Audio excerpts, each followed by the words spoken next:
兄台要吃吗？你看我想买得起斯蒂人吗？兄台要吃吗？就你这副打扮，能写出什么好诗？不要。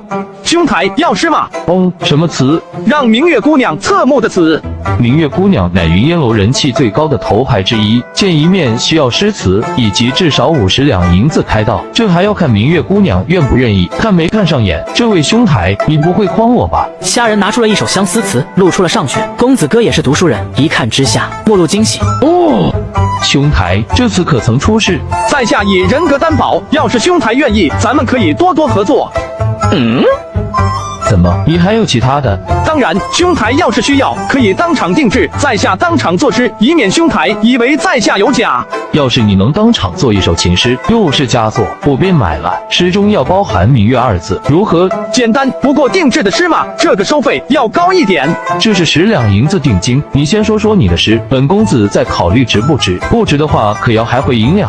我本将心向明月，奈何明月照沟渠。落花有意随流水，流水无心恋落花。好诗，好诗了，简直是专门为明月姑娘表白而作。明月姑娘要是听闻此诗，怕是欣喜难言，甚至身价都能提高几分。兄台，我买了，这是另外50两，你不许再拿去出示了。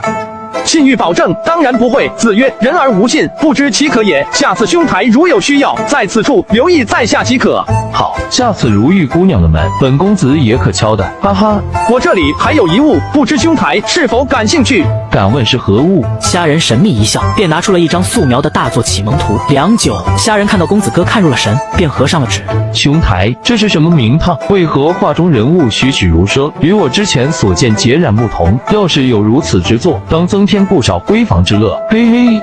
当然，其实有时候到手的不一定那么好，那种玉的味德，具有几分朦胧神秘之感，才是最佳状态。这幅画就比较适合夜深人静的时候细细观摩，当更有滋味。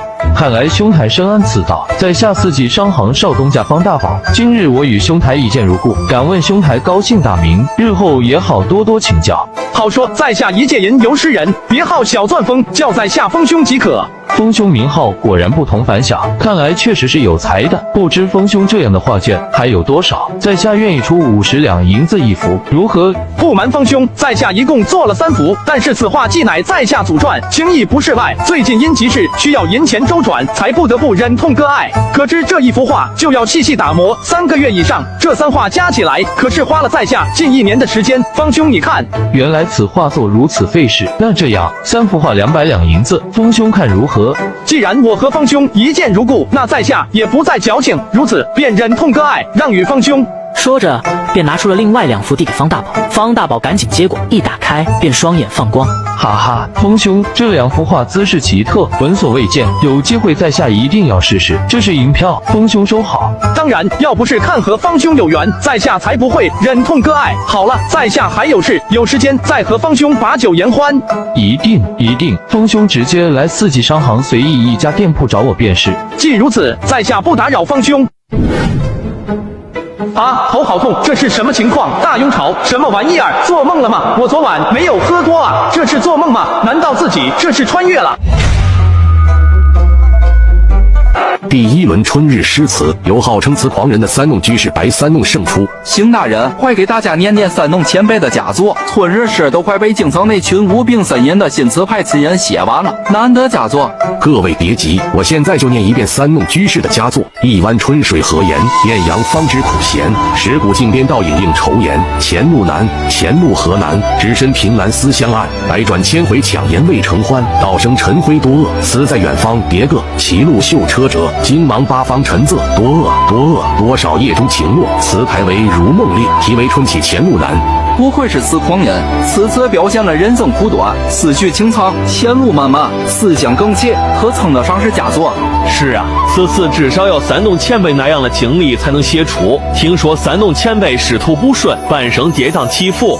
凌烟湖是咱们永平城代表性的锦湖，几百年来文人墨客、诗词大家屡屡挥酒笔墨，于是凌烟圣地便诞生了诸多咏湖诗词，其中也不乏传世名诗名词。所以第2轮的题目还是为凌烟湖，诗词均可，表意不限。由于三弄居士的加入，原本参与诗会者共有13人，有5人弃权，1人装晕，所以目前还剩下8人。话不多言，尔等开始吧。怎么回事？为什么我会有这样的感觉？不行，我不能离开。我有预感，要是现在离开，可能今后很长时间都会带着这种屈辱的感受，甚至会夜不能寐，羞于见人。哎，这不是刚刚撞晕的那个下河村穷书生吗？这时不打算放弃，继续丢人现眼吗？哈哈，是他，兄台，你看到没有？这小子刚刚在台上羞愤脸红，难看不已，我作为旁众都看不下去。要是他，就把自己的脸捂着，羞于见人。没想到他还要参加这一轮，死人了脸皮，可见一斑。听说这小子吃秘书姚小姐，简直是癞蛤蟆想吃天鹅肉。呵，看他这次怎么收场。虾仁，你要知道，诗词一道更重天赋，没有天赋，就算你再怎么努力，也很难有所成就。很多传世名诗名词都生于灵光一现，但如果你没有那道灵光，做出的诗词也难登大雅，牛头不对马。你懂我意思吗？好吧，你先回去多沉淀几年吧。多谢邢大人好意，您的意思我懂。不过在下刚刚只是由于昨日偶感风寒，突然头晕，并非是做不出诗词而晕倒，所以恳请邢大人，我还想继续参加诗会。好吧，既然你执意如此，但是老夫希望你别再在台上装晕，有伤读书人风雅。多谢邢大人，在下不会再如此不堪。哈哈，这穷书生真的又参加了，怎么想的？死人的脸皮，果然非我等常人能及。可不，可能是觉得这样能刷刷名气，可是这都是骂名啊！哎，只叹舒瑶小姐的魅力无双啊，都能让人麻痹自己，连自己有几斤几两都不知道。小姐，陆管家已经快马去通知老爷了，老爷他知道的话。诗会那边怎么样了？有哪些人参加？小姐，这次诗会来的大部分都是永平城的境界，皆是为慕名而来。有永平城年轻一代诗词第二人萧剑寒，白马书院新晋人诗案首张子明，甚至那号称词狂人的白三弄都来了。听说白三弄前辈可是50多岁了呀，要是赢了诗会，那小姐你真的嫁给他吗？秋兰，这些人再如何，还能比那魏国公世子更差吗？白前辈年龄颇大，但风评不错，词道造诣深厚，也并不风流，虽不是佳配，可总比那世子强100倍。可是小姐，老爷为什么一定要把你嫁给魏国公世子？听说那世子风流成性，日日流连烟花之地，连小妾都已经到了妻房，听说还曾强民女。这样的人，为什么老爷还……我这样的后门小姐，只是他们博弈联姻的工具，一颗可随意丢弃的棋子而已。秋兰，爹要我嫁的不是魏国公世子那个人，而是魏国公世子这个身份。他人怎么样，在爹的眼中重要吗？小姐，可老爷要是回来发现小姐你私自弄得满城尽知的选夫诗会，他会发怒的。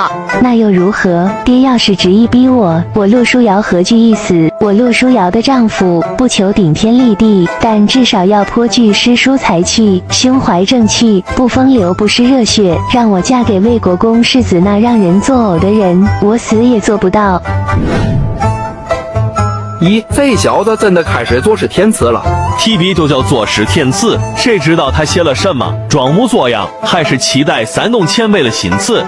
好了，看到了吗？这书呆子居然第一个写完，连白前辈都还没有写完，他居然就写完了。可真想知道他写的什么。哈哈，他不会写灵岩湖中有群鹅，下河捉鹅卖王婆这种打油诗吧？肯定是。算了，这种人没有自知之明，徒增笑柄。他开心就好，咱们还是关注白前辈吧。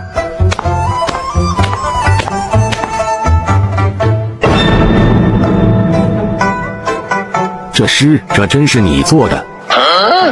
难道这世界有这首诗？不应该呀！从原主的记忆中，这世界是从西汉就拐了个弯，王莽的政权延续了下来，历经300年，又经历红朝、黎朝，到现在的大雍朝。从时间来看，大雍朝对应原本历史的唐朝，而自己写的正是唐宋诗词。邢大人，这诗可有不妥之处？此诗确实是在下所作。好了，你先下去吧。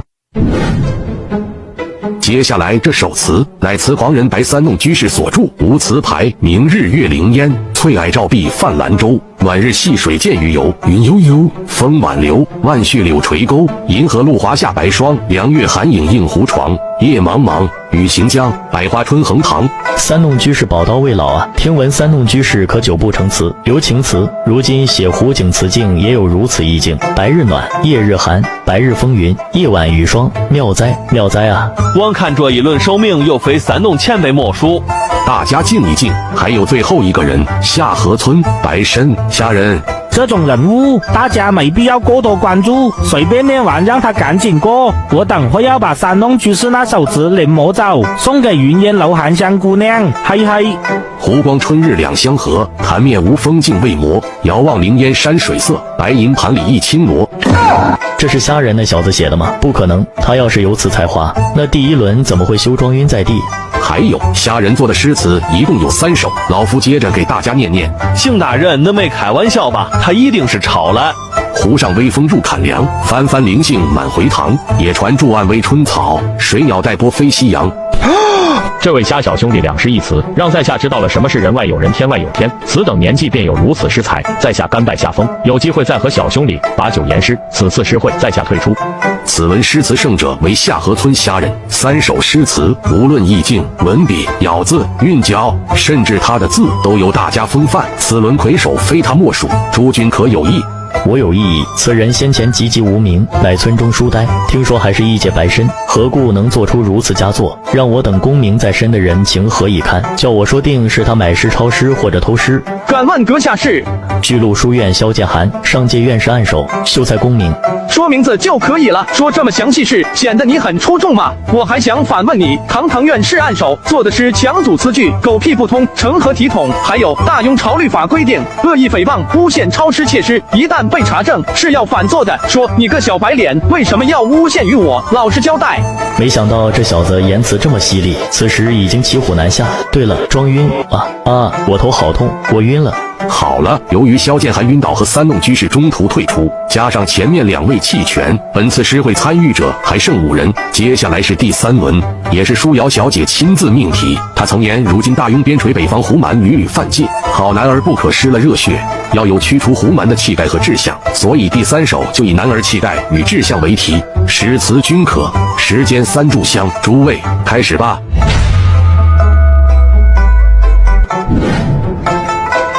姚二真背着本侯私下里举行诗会选夫，非侯爷，小姐执意于此，老奴根本去不了。老奴第一时间就来通知侯爷。您也知道小姐的脾气，岂有此理！真是岂有此理！婚姻大事，父母之命，媒之言，岂有女儿家自己给自己选夫的道理？气煞本侯爷！要是木已成舟，真让他选了一个夫君回去，本侯岂不在朝堂中成为笑柄？我怎么向魏国公解释？接下来是大家比较期待的虾仁的诗，此时大气磅礴，恢宏豪迈，难得佳作。好久没有看到如此词文，此词可以让京城那帮无病呻吟的新词派羞红脸面。醉里挑灯看见，梦回吹角连营，800里分麾下炙，50弦翻塞外声。沙场秋点兵，马作敌如飞快，弓如霹雳弦惊。了却君王天下事，赢得生前身后名。可怜白发生，虾仁的词可当传世名词。这一轮也是当之无愧的第1，诸位可有异议？在场之人都被虾仁这一首词震惊的说不出话。那么好，我宣布，此次密军诗音会由夏河村虾仁夺魁。舒瑶小姐有言，获胜者今晚上就与之成亲。虾仁，你下去准备准备，换一身隆重的衣服，晚上就和舒瑶小姐拜堂成亲。小姐刚刚传来的消息，是一个叫虾仁的穷书生夺魁，此人还是白参，并无功名。此人的诗词竟然能胜过白三弄、萧剑寒，既然他有如此诗才，嫁他又何妨？秋兰，让他过来吧，事不宜迟，告诉他今晚上就成亲，我怕爹提前赶回来。小姐，可是他只是个穷书生，老爷一定不会同意。要是老爷知道如何？杀了他吗？要是如此，我洛书瑶替他一死，无需多言。告诉府内张灯结彩，把咱们准备的婚礼物事都拿出来，一切从简。3书聘礼我给他备了，6礼省了，官府造册后面再补办。另外再派几个人到城内到处宣扬我和虾仁的婚事，知道的人越多越好。还有今日愿意来侯府喝喜酒的，来者不拒。是，小姐，秋兰告退。昨日扶摇望百花，今朝复又怨年华。笼中日月又依春，但恨何为女儿身。我洛书瑶宁愿委身于穷书生，也不愿嫁与那风流世子。爹，您要逼瑶儿，瑶儿无宁死。今日的后爷府张灯结彩，遍挂喜字，一片深红，整个永平城的人都知道，今日可是鹦鹉侯府三小姐的大喜事。至于夫君嘛，乃是今日在密军试音会上一举击败此狂白三弄，羞晕萧剑寒的下河村书生虾仁。小姐，我向下河村的村老还有几个乡亲都打听过了，此人穷困潦倒，屡试不中，连县试都没过，只靠着家中传下来的几亩薄田度日，还已经卖了几亩。还有，听说此人性格木讷，不知变通，是实打实的书呆子。只是听说他在永平城无意中见了小姐一眼，便痴迷上了小姐，才硬着头皮参加试会，而且在台上晕倒2次。小姐，这样的人您真的要？无妨，就算是他真的如你所说，我洛书瑶也无悔。密军试音会的魁首为我夫君，这是整个永平都知晓的事。我洛书瑶岂能失信于人？这人虽非良配，我也不喜欢太过迂腐之辈，但更厌恶如魏国公世子那般人物罢了。这就是我洛书瑶的命吧。小姐，你是天上的仙女儿，下了凡尘来体验人间疾苦。秋兰，我是侯门千金，从小便锦衣玉食，虽没有自由，但还算不得人间疾苦，只叹命运不公罢了。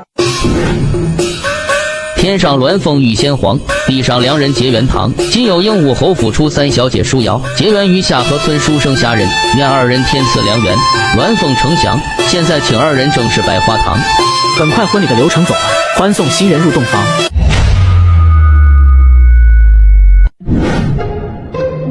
不一会儿，2人便进了洞房。可是这洞房和虾仁想象的有很大的不一样。这间房间内没有任何布置，就是一间普普通通的女子闺房。佛说，前世的500次回眸，才能换得今生的1次擦肩而过。本虾前世见过很多美女，洛书瑶绝对是我见过最美的。这就是自己名义上的丈夫吗？自己在梦中曾幻想，自己理想的丈夫应当是文可提笔书万卷，武可跨马破千军，英姿飒爽，意气风发之辈，而绝不是眼前这个看起来文弱的迂腐书生。不过比国公府那个火坑强。作为女子，我能反抗的最多就是做到现在这个样子，嫁给一个不那么讨厌的丈夫。你想问什么就说吧。洛小姐，我知道你是何原因才出此下策，你放心，现在我只是你名义上的丈夫。如果此策能让侯爷改变主意，那此事过后咱们就和离吧。到时候我会表明是我的原因，尽量保全你的清明。此人不是谦抚木讷的穷书生吗？如何能发出此言？你自知我的难处，还愿如此。大丈夫有所为有所不为，我虾仁要娶的妻子定是两厢情愿。如我和洛小姐这般有趁火打劫之嫌，我虾仁不屑为之。这是你真心之言，还是你们男人的花言巧语？洛小姐，想必你也打听过我之前是什么样的人，我这样的人怎会是那种巧言令色之辈？传言你是谦府的穷书生，可我粗观之，你并非如此，那我又怎可信你？洛小姐，你不信，我也没有办法。难道说你希望咱们假戏成真，我真的成为你的夫君？虾仁，你理想中的妻子应当如何？永远都有聊不完的话题，事事有回应，件件有着落，三观正，从一而终，长相嘛过得去即可，当然最好漂亮点。从一而终我懂，何为三观正？对世界的看法，对人生的看法，对事物价值的看法，积极正面。你所谓的积极正面，是不是一定要遵循你们儒家的理念？如果别的人一旦违背儒家理念，是不是就不积极正面，三观不正？看来这就是你谦服的原因吧，也是你们儒生自以为是的根源。那我改一下，三观一致便可。你的诗词最后一句“了却君王天下事，赢得生前身后名”。我问你，如果这君王昏庸不堪，让你杀害忠良，你还会替他了却天下事吗？回答，以后我问的问题，你一定要回答。这剧本不对啊，不是说古代的大家闺秀都贤良淑德、温婉可人吗？为什么自己的情况不一样？前世的经验告诉自己，尽量不要和女人争论，尤其是美丽和强大的女人。不得不说，洛小姐你说的话都有道理。洛小姐，先不聊这个，我想知道今晚上怎么办？怎么，你难道还想睡我？虽然咱们已成婚，我已是你名义上的妻子，但不要因为如此，你就生出其他想法。你即已知道这婚事的来龙去脉，那就明白我的苦衷。也许对不住你，但我别无选择。你误会了，洛小姐，我只是想问，今晚上要是侯爷回来怎么办？他迟早会回来的。不过你终究是被我牵扯进来，连累你非我本愿。放心吧，我父亲的怒火我一人承担，你无需害怕。我的初衷只是想让所有人都知道我已出嫁，这样一来，魏国公自然不可能再和侯爷府联姻。确实没有考虑到你的处境，抱歉。事已至此，再责备谁也没有意义。我有个问题，今后你怎么看待我？我还没想好，不过你真想成为我真正认可的夫君吗？这话说的，世上有几个男人不想成为你的夫君？但是说实话，我觉得自己根本 hold 不住这女人，哪怕自己是穿越者，也觉得有点悬。虾仁，我刚刚给你说了，以后我问的问题，你必须要回答。洛小姐乃当世奇女子，世上有几人不想成为洛小姐夫君？我想象中的夫君。算了，洛小姐不必和我说这些，在下知道，以我目前的状态，肯定和洛小姐想象中的夫君差得很远。不许打断我。感觉自己被拿捏了，但是还无法反驳。算了，和你一介女子计较这个，未免有失大气。洛小姐，那你想象中的夫君是？哼，本小姐生气了。洛小姐，我刚才想问，咱们这是正常聘娶，还是我入赘侯府？你听说过诗会上的魁首做赘婿的吗？3书6礼还有聘礼都是本小姐给你准备的，现在你只需做好自己的身份就行。我的身份，那当然是你的夫君。虾仁，你能做出如此诗词的人，在相亲中的评价如此不堪，究竟为何？别人笑我太疯癫，我笑他人看不穿。既然你有如此诗才，那现在我就想了解下你的集才。我坐上阙，你腹下阙，可敢？这是干什么？现在是洞房花烛，不是诗会。按我说，这个时候就应该早点睡觉。洛小姐，我可以拒绝吗？怎么了？不敢吗？行，洛小姐说的话，我照做。3看盘，6叠端，甲乙喜连，又作尽欢颜。有君正言，人道痴傻愚闲，何复名师庄前？妾问君，何叫妾？超是超不了了，只有靠自己了。八尊敏，四孤瑶，成为卑辞恼，还负满仇消。有女书瑶，曾文慧质如妖，原田归辞愿交，君回妾，如此可。妾曾恼，煌煌天庸朝，女儿终是惹人嘲。君常言，浩浩天地间，女儿可顶半边天。这是你所想的吗？女儿可顶半边天，有何不妥？这和你们儒家对女子要求的条条款款、恪守妇道大相径庭。你是迂腐儒生，为什么会说出这样的话？和你坚持的儒家三观是否冲突？洛小姐，迂腐只是他们对我的看法，其实你和我交流半天，你觉得我是否迂腐？那些只是世俗人对我的看法。容智聪明绝顶的洛小姐，当然能看出我到底是怎么样的人。小姐，不好了，老爷连夜赶回来了，现在已经在潜逃。爹，你知道瑶儿的性格，为何还要执意把瑶儿嫁给金鸿昌那个纨绔世子？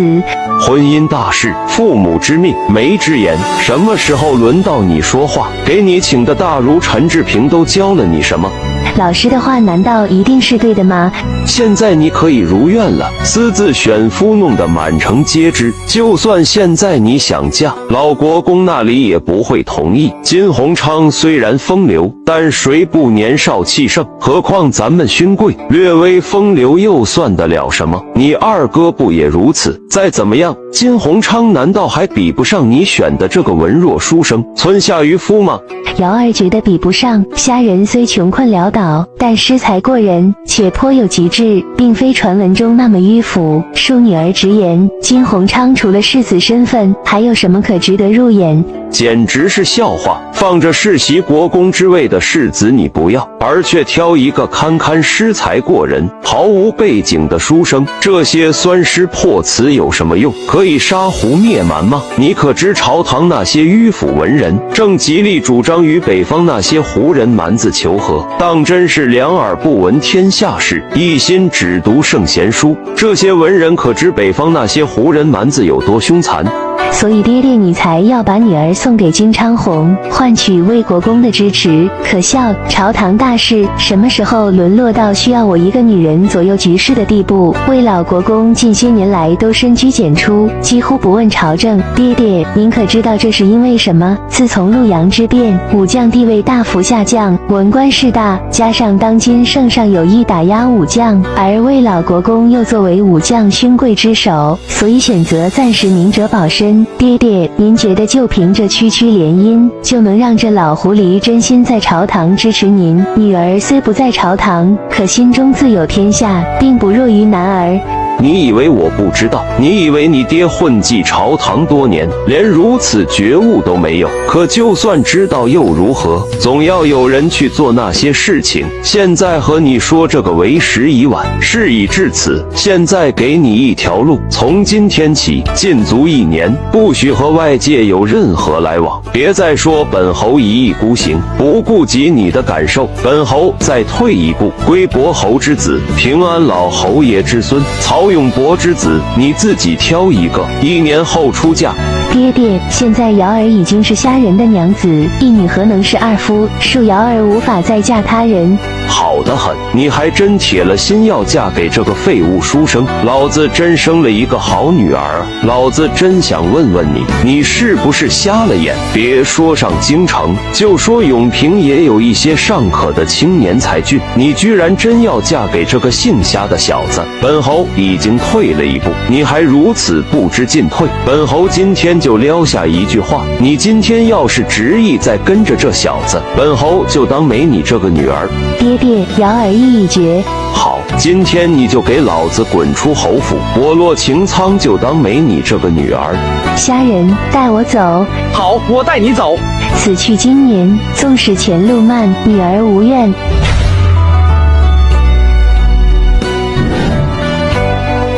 出了侯府，夜色刚浓，街上人影萧条，快要到宵禁时分。现在我不想解释，快宵禁了，咱们找个客栈吧。明天带我去你家。掌柜的，来2间上房。一间上房价格是200文，您是先付账，还是明一早再结？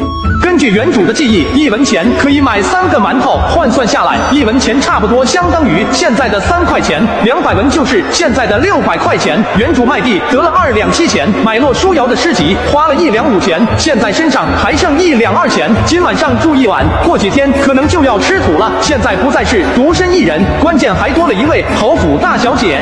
行，掌柜的，明天早上能给我准备1辆马车吗？到下河村。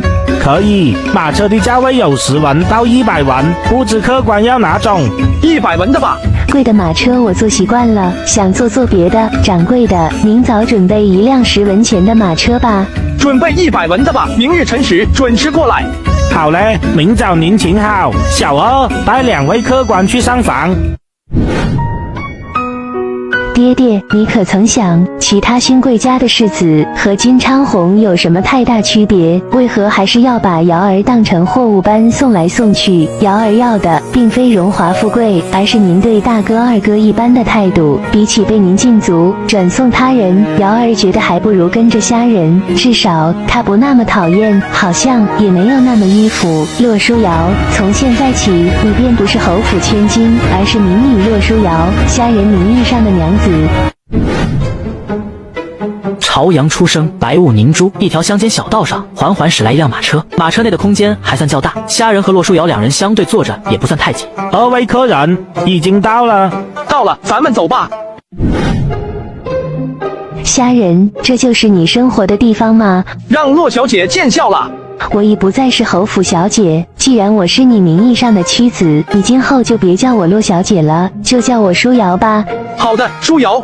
书瑶可以说是净身出户，身上只剩下随身的几件首饰，这个你拿去吧。先前你问过我，3书聘礼何在？这就是你的聘礼。既然你说这是我给你的聘礼，岂有收回之理？我虾仁再穷酸，还不至于养不起一个女人。迂腐，这些东西你觉得我现在还能用到吗？能，我虾仁一定让你过上好日子。虾仁有自己的傲气，到时候自己再把这些首饰换成银子吧。今天先委屈你1天，明天我自有办法。你所谓的办法是卖地？当然不是，那几亩地我自有用处。我可以帮你做些什么？有，不过等几天吧，我先去做饭。你这种读书人也会做饭吗？会不会做饭，难道跟身份和什么职业有关系吗？饿了就要吃，要吃就要学着做。儒家孟子曰：君子远庖厨。孟子的本意可不是这个意思。我知道，君子不忍见死食肉，此人也，非是不下庖厨，故而远庖厨。可先贤本意如何？你们这些孺子，又有几人在乎？你们只相信，或者说只愿意相信自己所理解和认识的。是以儒家之道，曲解的有太多。我在上京见过的青年俊杰、高门士子，无不以下庖厨为耻。骆大小姐的意思是不让我做饭，要不你去。我不会，你去吧。那说这么多干嘛？那舒瑶，你就随意逛逛吧。农家生活没有侯府那么多事情可做，不要走远了，等我会儿。能如此这般也挺好。笼中金雀羡慕那风雨中的落雁，可雨中落雁也应当是羡慕那笼中金雀。可是我该怎么对你，骆书瑶？你本可做那公服主母，天家王妃，非要追求你理想般的自由，值得吗？也许是值得的吧。你先吃吧，我还要洗一下。你说让我先吃，还可以喝汤和用勺。怎么了？你不吃鱼的吗？我说你让我先吃，可以喝汤和用勺。有什么问题吗？礼记规定，女子不上席；女训规定，淑女不可喝汤，不可用勺。舒瑶，别管什么破规矩了，我这儿没有这样的规矩，具体晚上我给你讲清楚。赶紧喝汤，尝尝我做的怎么样。花自飘零水自流，这是你做的。你一男儿，何故能做出如此意境的闺怨诗？怎么样，还可以吧？当然，难得佳作。可你为何能做出来？你做这些诗词干嘛？当然是学你的诗词，我看过你写的很多闺怨诗，所以有些心得。至于目的嘛，便是把这些诗给卖了，换点银钱。你说什么？卖诗换钱啊？一般稍微有点文人风骨的人，很少会卖诗，除非是着急用钱。所以卖诗的人大多是比较落魄的江湖诗人、穷困书生。虾人是为了自己才去卖诗换取银钱，肯定忍受了很大的心理压力，甚至带着屈辱。我说了，那些首饰是你的聘礼，我用不了那么多聘礼，你先收回一部分，不用如此。我说过，聘礼是给你的，你放心，卖诗是我很早就想好的计划。不过卖诗并非长久之计，我主要还是想卖画本，到时你帮我参考下画本。你还会写画本？当然，我会的可多了，以后慢慢你就知道了。稳妥起见，万一有人不识货，我还准备弄点其他东西。我准备再素描一幅画，画点劲爆的内容，应该有市场。你记不记得你答应过我什么？我答应过骆小姐，不欺骗骆小姐。那你现在用你所说的什么素描，给我画一幅画，画本之事容后再谈。好，我给你画一幅，你等我会儿。好了，开始了，你尽量不要动。骆书瑶即便坐在一张普通的凳子上，也是那样端庄出尘，气质华贵，笔尖不断滑动，虾人精力集中，脑海不断浮现所学的光影、线条、立体。好了，你看看怎么样？拿来我看看。等一下，我突然想到一首诗：日下桑榆兰香花，朱红罗带晚轻纱，空山幽谷云生娇，一颦一蹙一轮摇。这下好了。瑶儿从没有见过这般画技，能不能告诉我你向谁学的？好家伙，都自称瑶儿了，这是向我屈服了吗？这是我故去的老爹教给我的，至于他是从哪里学的，我就不知道了。只要和那个世界相关的，自己如此说辞，就不算是欺骗，自己不会欺骗他的，是在这个世界中的事情。能教我吗？好，那这幅画先给我，我收好。我的，你给我画的当然是我的，我自己保管，你别管了。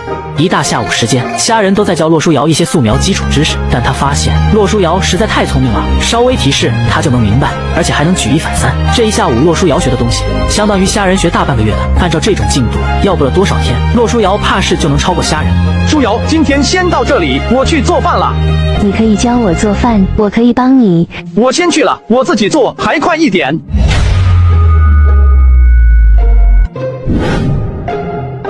吃完饭，此时夕阳已经沉入大地，可问题来了，只有一张床，晚上怎么办？骆书瑶心里有点忐忑。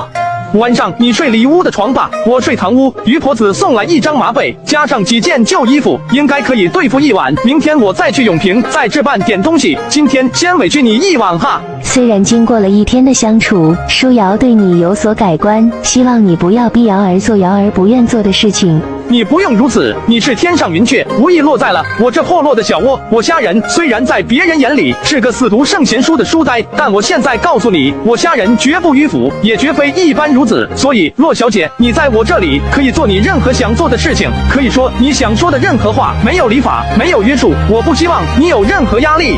你说的可是真的？虾仁不骗洛书瑶。那我可以出去抛头露面。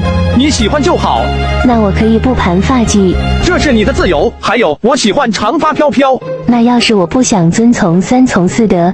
所谓三从四德，我觉得是对女性思想的禁锢和约束。糟粕也，你当然可以不用遵从，从心便是。那我要是很任性呢？你本才28芳龄，天性也。那我要是一直不想跟你那个呢？我说过，我的女人要两厢情愿，我不会逼你做那些事情。如果要做，那也是你心甘情愿，你大不必担心。虾仁，你想成为我真正的夫君吗？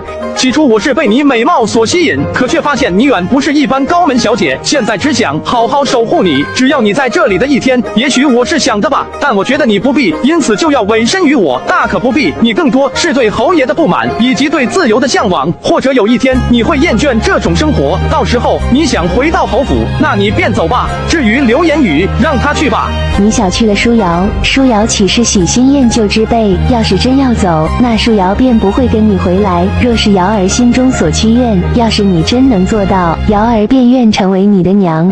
你要是让我去天上摘星弄月，我当然做不到，不过其他的我尽量。你说下你期望的夫君是如何？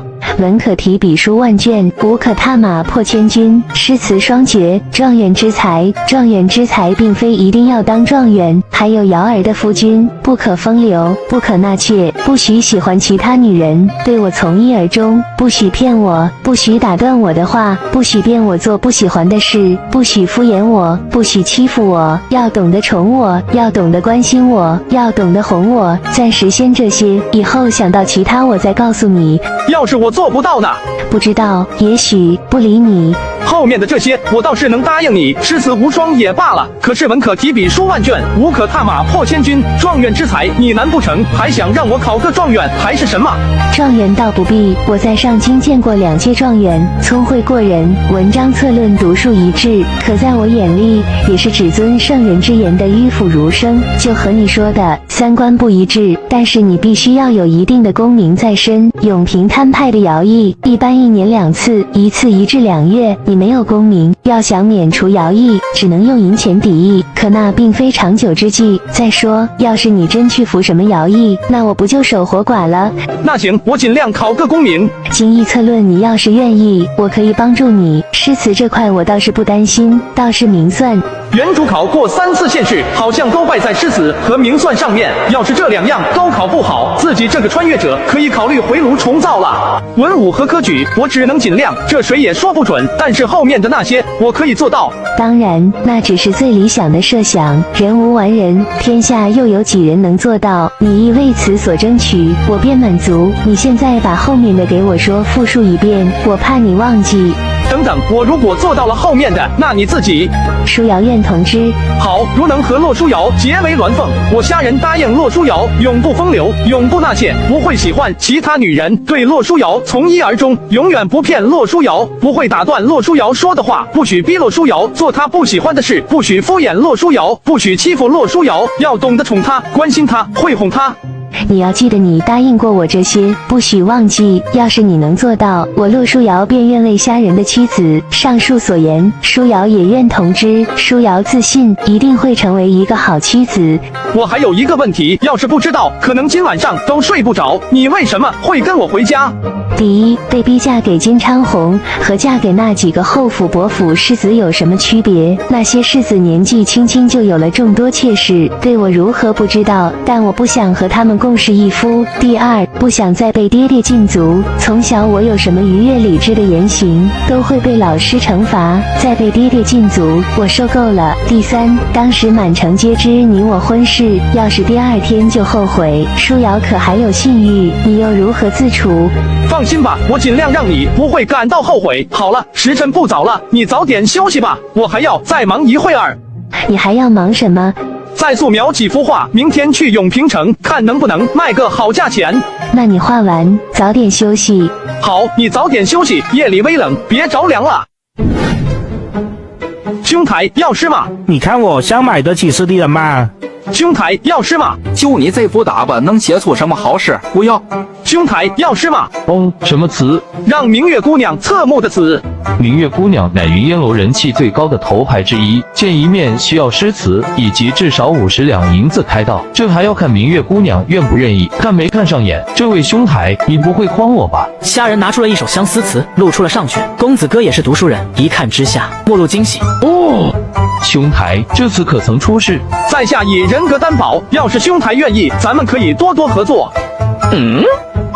怎么，你还有其他的？当然，兄台要是需要，可以当场定制，在下当场作诗，以免兄台以为在下有假。要是你能当场做一首情诗，又是佳作，我便买了。诗中要包含明月二字，如何？简单不过定制的诗嘛，这个收费要高一点。这是10两银子定金。你先说说你的诗，本公子再考虑值不值。不值的话，可要还回银两。我本将心向明月，奈何明月照沟渠，落花有意随流水，流水无心恋落花。好诗，好诗啊，简直是专门为明月姑娘表白而作。明月姑娘要是听闻此诗，怕是欣喜难言，甚至身价都能提高几分。兄台，我买了，这是另外50两，你不许再拿去出示啊。信誉保证，当然不会。子曰：人而无信，不知其可也。下次兄台如有需要，在此处留意在下即可。好，下次如遇姑娘的门，本公子也可敲的，哈哈。我这里还有一物，不知兄台是否感兴趣？敢问是何物？虾仁神秘一笑，便拿出了一张素描的大作启蒙图。良久，虾仁看到公子哥看入了神，便合上了纸。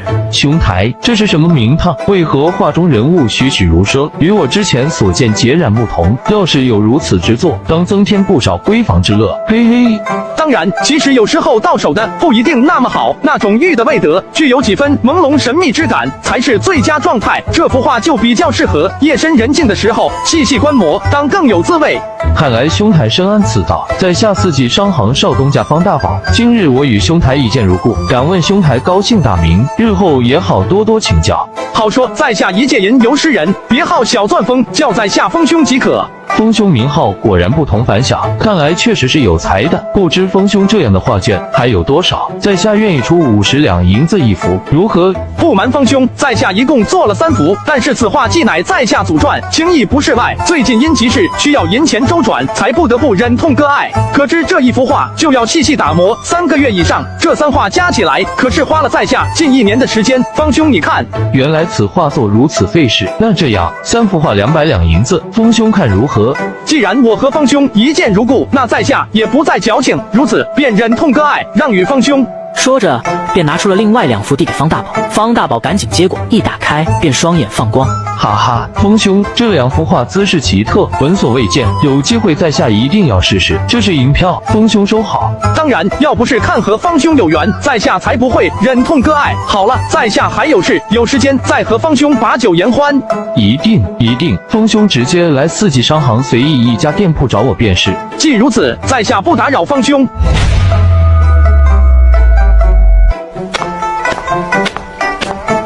虾兄，你怎么会在这里？哈哈，原来是你！我在这里办点事情，咱们可是好久没见了吧？对了，你是谁来着？虾兄，前天咱们还见过，这么快就忘了在下？在下白马书院张子明，前天有幸与虾兄同台斗诗，虾兄诗才令在下深感佩服，尤其是最后一首词，道尽在下心中志向。难怪看这小子有点眼熟，原来是密军诗会的参赛者，可自己好像不认识他吧？原来是张兄，其实张兄诗才也是不错，再努力个几10年，应该也略有小成。在虾兄面前哪里称得上不错？不过虾兄前日才和洛小姐成婚，虽然有传言惹怒侯爷被赶了出来，但也是新婚燕尔，羡煞旁人。为何今日徘徊于云烟楼？莫非虾兄又被洛小姐赶了出来？张兄说笑了，在下只是路过于此，但看张兄风度翩翩，穿着非凡，面泛桃花，莫非也是想到云烟楼逛逛？在下也只是路过这里而已，今日得见虾兄于此，满心欢喜。正是饭点，中午子明请客，虾兄可愿意赏脸一句？怎么了，虾兄？这可是四季酒楼的招牌菜，不合虾兄口味。张兄，你有没有发现菜里有点淡淡的苦涩味道？苦涩味，在下怎么没有尝出来，反而很是鲜香。张兄有事直说，所谓君子巧言，不如直道也。传闻虾兄迂腐木讷，只知圣人之言，但今日观之，传闻误人也。也罢，在下也不绕弯子了。前日密军诗音会上，惊觉虾兄诗词过人，难我辈之翘楚，所以在下代表白马书院，希望请虾兄6个月后代表我白马书院参加苍云州4大书院的一才大比。速问白马书院人才济济？张兄自不必多说，本届院士按手，贵院的唐文轩也是本届院士前5，何故需要在下帮忙？一才大比，其他项也都在物色人选，可诗词一道还忙无头绪。在下虽为按手，可诗词一道并非在下所擅长。文轩也是如此。听说这次4院大比，诗词一道，关荣书院请来了王清堂。王清堂，南永平当之无愧的第一才子。此人13岁中秀才，14岁便中了举，小时候便是远近闻名的神童。尤其诗词一道，在附近州县的各大诗会中未逢敌手，传集奇可9部成诗。苍云州甚至紫阳府年轻一辈中的第一才子。可在下并非白马书院学子，如何能代表白马书院参赛？虾兄难道不知4院大比向来都是可以请外援，这也是一种影响力和学院实力的体现。不过一般来讲，书院学子略有傲气，加上比较自信，所以请外援的情况比较少。但关荣学院居然不讲武德，不知花了什么代价。本届4院大比中的诗词一道，居然请了王清堂。想我白马书院历史悠久，文风鼎盛，出过不少进士举人，可近几届的4院大比接连垫底，简直是休对书院先贤。要是此次再垫底，苍云州各县优秀学子将对白马书院彻底失去信心，我白马书院将面临后继无人的境地。所以在下观来，在诗词一道上可以和王清堂一较高下的，非虾兄莫属。了却君王天下事，赢得身前身后名。在下自问，永远做不出如此佳句。张兄赢了大比有什么奖励吗？4院大比排名第1的书院可以举荐2名举子进入圣天府。圣天府乃大庸最高学府，是无数读书人梦寐以求的读书圣地。大庸每3年科举诞生的状元、榜眼、探花，多以圣天府学子为主，很少是其他书院或者寒门学子。推荐2名举子进入圣天府，关我什么事？这人怎么听不懂话呢？我的意思是，我的奖励呢？张兄，在下近日正准备下一次县试，恐怕无法分心。虾兄代表书院参加大比，可以临时进入书院，和各位同窗师兄和一些贤师进行交流，还可以翻阅一些书院先辈的经义著书、明算技巧等等。我还等着和家里娘子交流呢，谁要和你的贤师和师兄们进行交流？至于明算技巧嘛，随便打100个没问题吧？多谢张兄的好意，不过在下散漫惯了，不习惯学院生活，怕是要让张500两。张兄让我考虑一阵子如何？如此，在下可静候虾兄佳音。要是虾兄同意，就来白马书院找在下就行。在下省的，不过到时让张兄失望，可别怪罪在下。哪里，人各有志，在下并非小肚鸡肠之人。如此，在下还有事情，以后有时间再和张兄把酒言欢。在下先行到此。好，虾兄请便。我回来了。累吗？休息一会儿吧。当然不累。你说过不骗我，客套话算不算骗？客套话也算骗吗？那我累。有件事情，我觉得还是有必要和你说一下。村里有个叫蓉蓉的孩子，身体瘦弱单薄。你出门以后，他过来我们家玩，看他好像都没吃过饱饭，便许了他平时给家里打扫下卫生等轻松的活计，借口给他点吃食。你毕竟是一家之主，所以其实这些事情你做主就行了，不用问我。我说过，你想做什么都可以。况且这孩子很是勤快，而且于婆子眼睛虽不好，但是心中明亮，人很不错，能帮就帮吧。看着院子外虾仁买回来满满的东西，骆书瑶作为侯府千金，自然是知道里面很多都是平时大户人家才吃得起用得起的。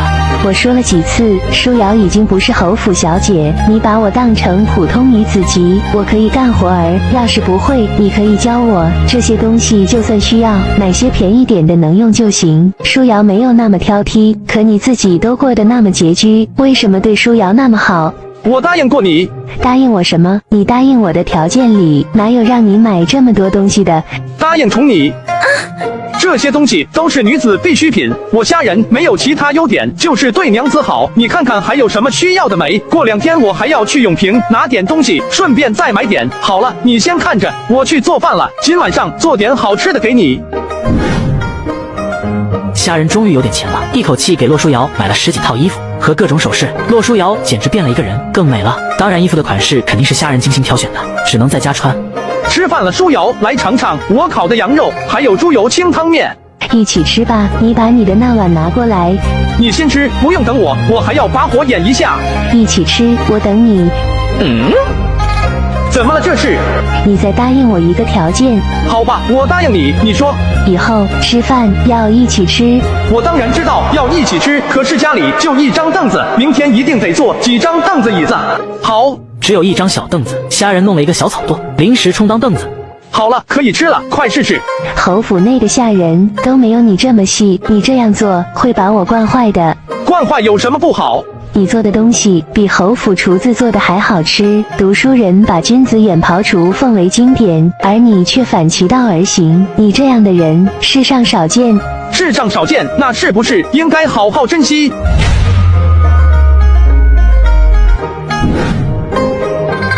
厕筹我觉得不干净，所以买了一些黄树脂，用的时候稍微揉搓一下就行。我试过，勉强可以用。你们儒生不是认为只为在圣言之物，书为圣贤之书，不可被污秽之物所沾染吗？为何你要用纸来？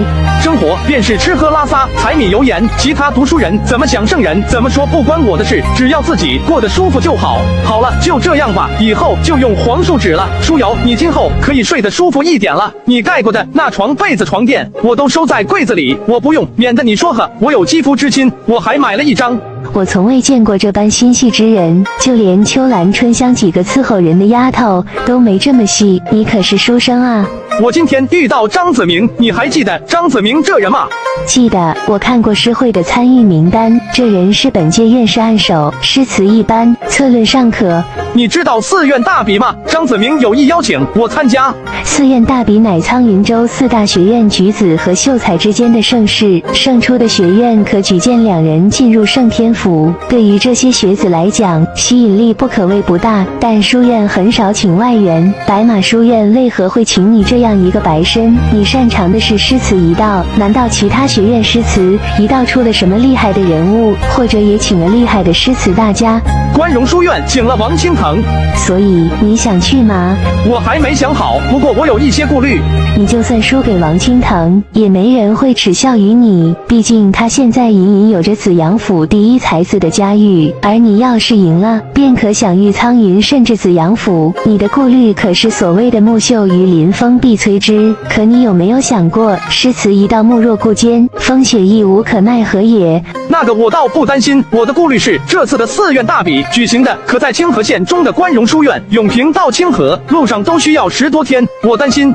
目光短浅，要是这样，那你科举又待如何？为了顾及我，就不科举了，就不出门了。我不会做饭，你可以教我；不会干活，我可以学。别小觑我洛书瑶，书瑶并非是那种只知深闺绣花鸟的侯门大小姐。书瑶，你想参加寺院大比吗？你说什么？你以前的事我也知道一些，你多次在永平举办诗会，甚至上京豪门贵族的诗会，你也多有参与。但好像你只是作为一个观众，并非参与者。你在诗会上从来都没有做过一首诗词。我也听过那些诗会魁首的诗词，尚可罢了。但是我意外地发现，你参加过的诗会夺魁的诗词主题，每道主题你都私下做了一首，收录在你的个人诗集《瑶词》中。我细细品之，不管是诗或者词，都要远胜于魁首。所以你是不是一直都想证明你不比那些才子差，也一直想和那些才子比比？这是第一次被别人道出舒瑶内心所想。这个人还是舒瑶名义上的丈夫。从小老师就告诉自己，你是侯府千金，读书是为了明理尊理，为了今后相夫教子。所以就算再有才又如何？琴棋书画、诗词歌赋，你自学的，却只为博他人一笑而已。所以舒瑶很少展露自己所学，而爹爹告诉舒瑶，做那些三诗破词又有什么用？能杀胡灭蛮吗？所以自己便看兵书，读战史，学兵法。大哥少言寡语，二哥风流轻飘，其他勋贵姐妹一年少见，都说不了多少知心话。懂舒瑶的唯有九公主姜葵姐姐，她也这般，不仅满腹才华，还精通治国之道，却时常恼为女儿身。现在好像又多了一个懂舒瑶的人。你是除姜葵姐姐之外第一个知道瑶儿心事的人。瑶儿想问你，你真的允许我参加这种盛会？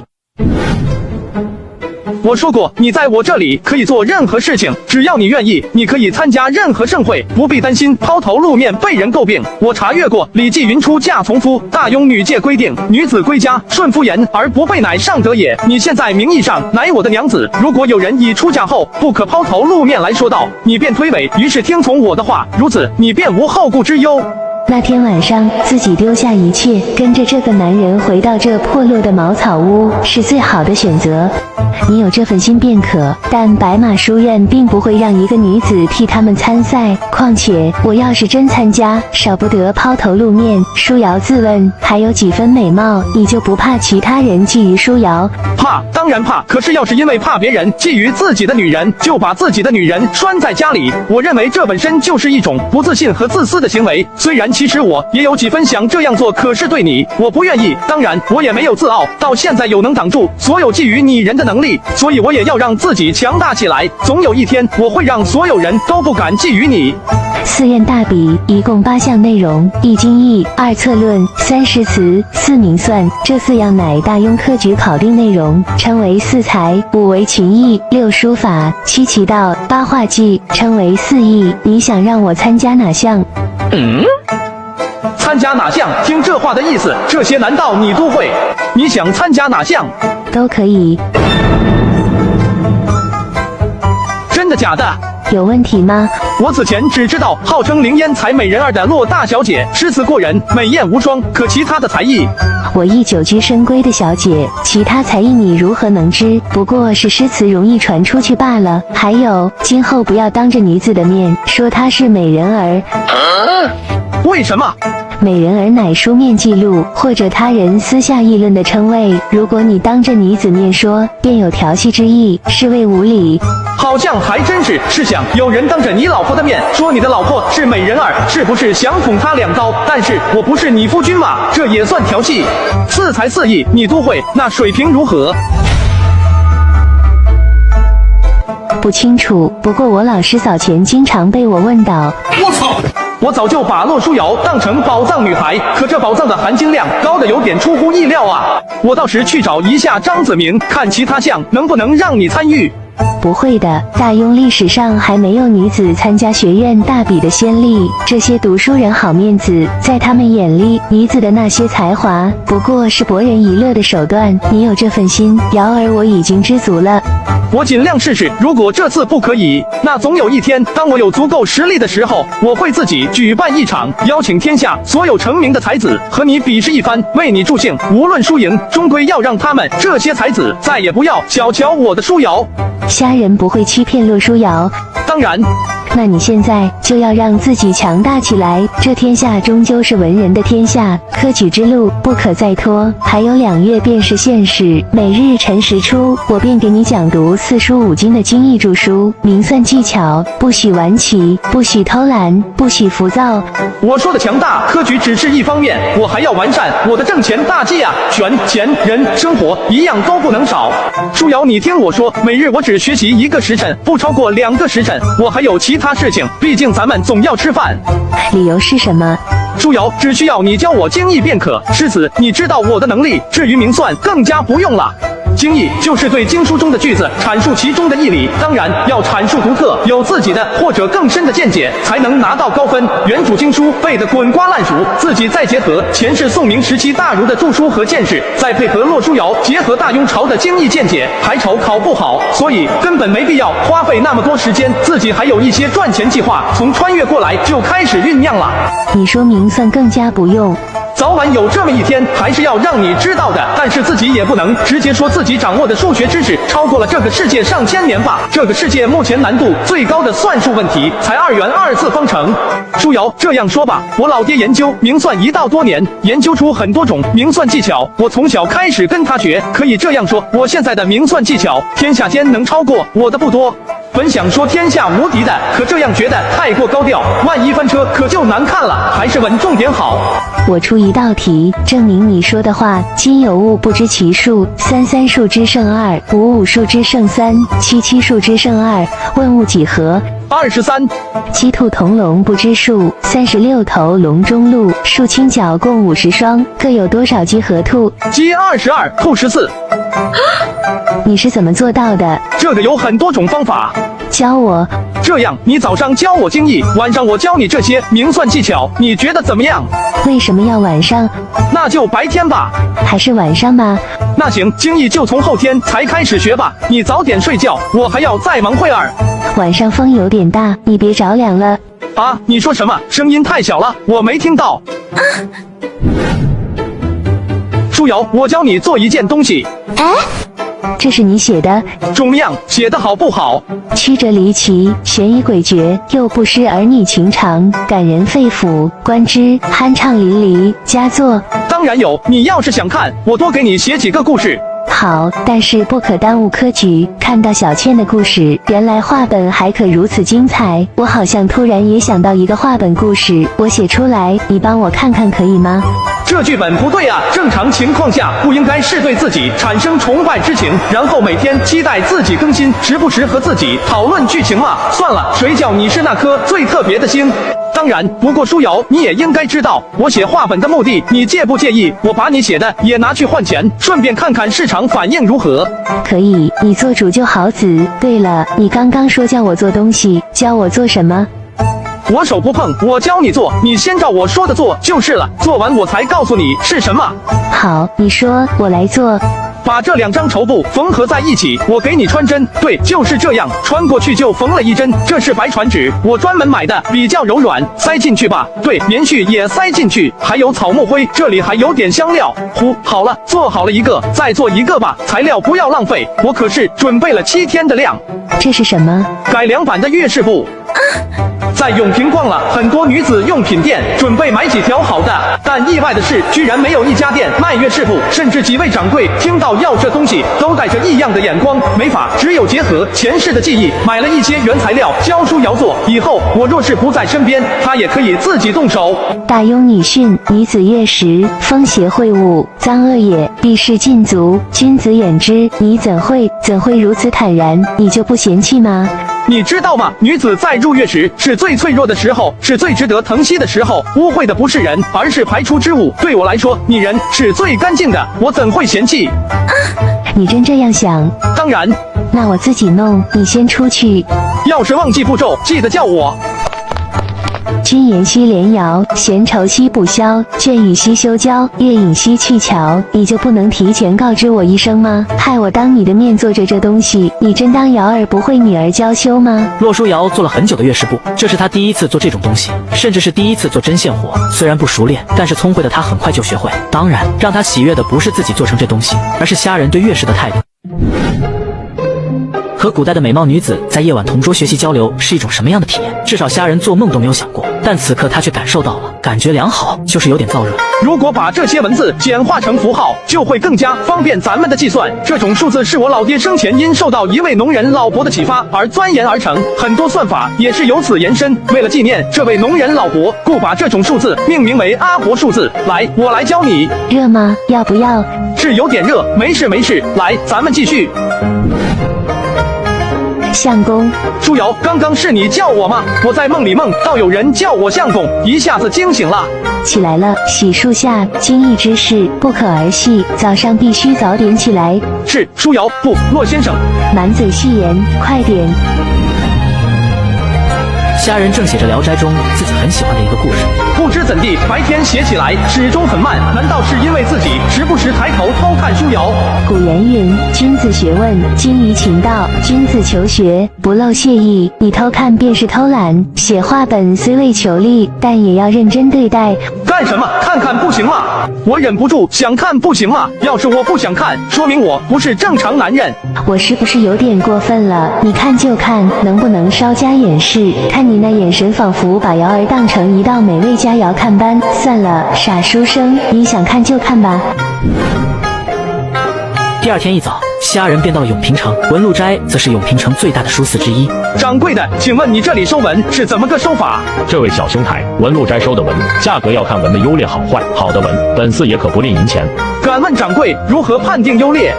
在下不才，天为本朝增生秀才，见过的话本诗词也不在少数，自认有几分眼力，在下一观之便可粗之优劣。但要是有如云娘子这种品别的作品，也少不得让寺内各位东家长眼。掌柜的劳烦长眼。掌柜姓徐，此时看完了一大半的聂小倩，眼中神采奕奕，金光连连。他翻找之下，发现没有了后续。这位小兄台，敢问后面的内容可是还在打磨之中？实不相瞒，在下第一次到文禄斋卖文，不知具体流程，所以只给了一部分给掌柜先打眼。要是掌柜觉得在下之文不堪入目，那在下也不敢拿出后面的内容来献丑。公子多虑，文禄斋还未曾做过那窃文之事，要是被人告上公堂，那是要吃官司的。如此，不管真假，皆是有损名誉。文禄斋断不可做那杀鸡取卵之事。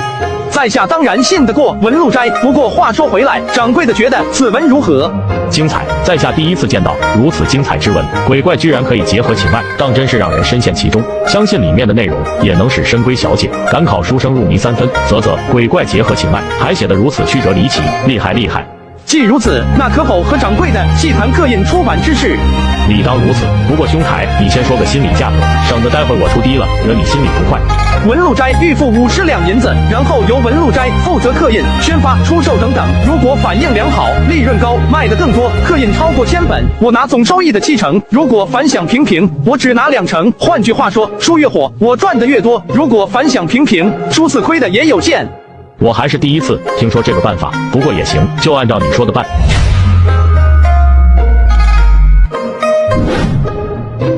虾仁，你帮我看看画的如何？天上玄女入凡间，化作才女称瑶仙。花言巧语，说还有哪些问题？于是虾仁便把一些小问题给洛书瑶说了下。洛书瑶闻言露出恍然之色，一些问题和他想的不谋而合，带有一丝新的期待。其实他也不知怎的，听到虾仁的夸奖，他会感到很是愉悦。回到堂屋，洛书瑶发现了虾仁买的瑶琴。虾仁，你这书生也会弹琴吗？你这傻书生，瑶儿值得你花这么多银钱吗？虾仁还在做饭，便听到了旁边堂屋缓缓流淌起古琴那悠远古朴的声音。这琴音缓如流泉，柔若阳春，静若幽谷，令人回肠荡气。你连琴技也如此高超吗？娘子，你这样让相公的压力很大啊。晚饭过后，洛书瑶在里屋看着瑶琴，虾仁走了过来。你给我弹一首《远山寒城》。书瑶，你看我这屋子，不说以天为被，以地为床，但也差不了太多。你觉得我能向谁学琴艺去？是啊，你不会，可你还买，你卖诗词能换多少银钱？后面的科举，甚至官府的苛捐杂税，都需要不少银钱。琴棋对书瑶来说可有可无，只是闲适时的消躁。你以后少花这些银钱。不过我虽然不会弹琴，但我老爹生前留下了几个谱子，你要是喜欢，我可以给你写出来。琴谱，要知道新的琴谱可珍贵的紧，你记得？那你现在给瑶儿写出来，快！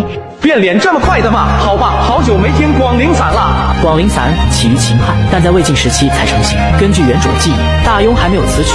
好了，洛书瑶接过琴谱，看了起来。这一看，眼眸中金光闪烁。良久，他抬起头来，目光灼灼地看着虾仁。干什么？书瑶，你目光要是一直这么火热，我怕哪天真把持不住了。你还会下棋吗？会一点，水平有限。那你陪我下几盘。又是1日月明过处，虾家小院。今天虾仁早起来，学完精艺后，便开始了鸡精的最后制作。制作过程很简单，花时间的主要是抗干、风干、除水分的过程。如果水分比较多，很容易坏，味道也会流失。哈哈，终于成了！这被捣碎的纯天然、不加添加剂的自制鸡精，这是一个巨大的财路。谷氨酸钠对味蕾的刺激，绝对能让古人难忘。你在笑什么？可以告诉我吗？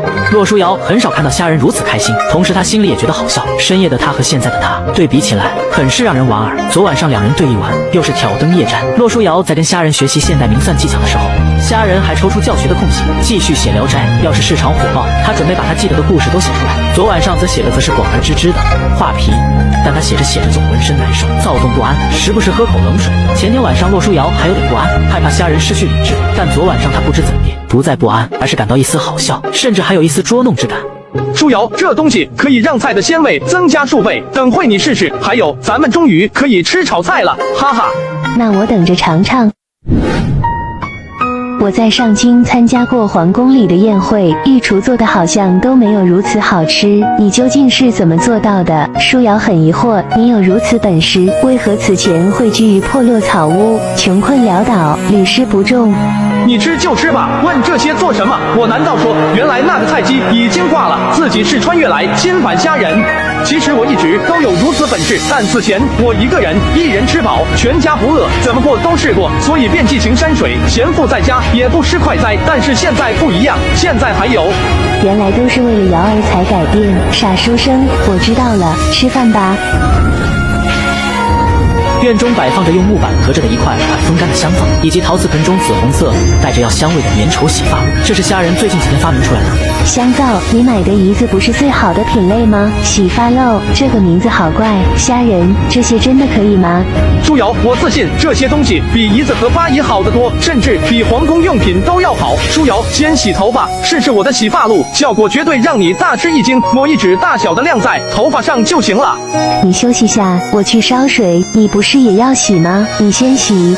舒瑶，我来烧水吧，你等着洗就行。我去烧水，教我，快点。天正好，风正清，日正明，人正甜。舒瑶，注意头发，不要被火燎了。还有手拿柴的时候，不要直接伸进去。还有烟。知道了，我没有那么笨。你去洗头吧，烧好了是不是把水舀到桶里，再倒到浴盆中就是了？太重了，你烧火就是，我来提吧。烧好了叫我一声。你真当舒瑶是肩不能挑，手不能提的柔弱女子吗？我提不了多少就慢慢提，你去洗头吧，别管这里。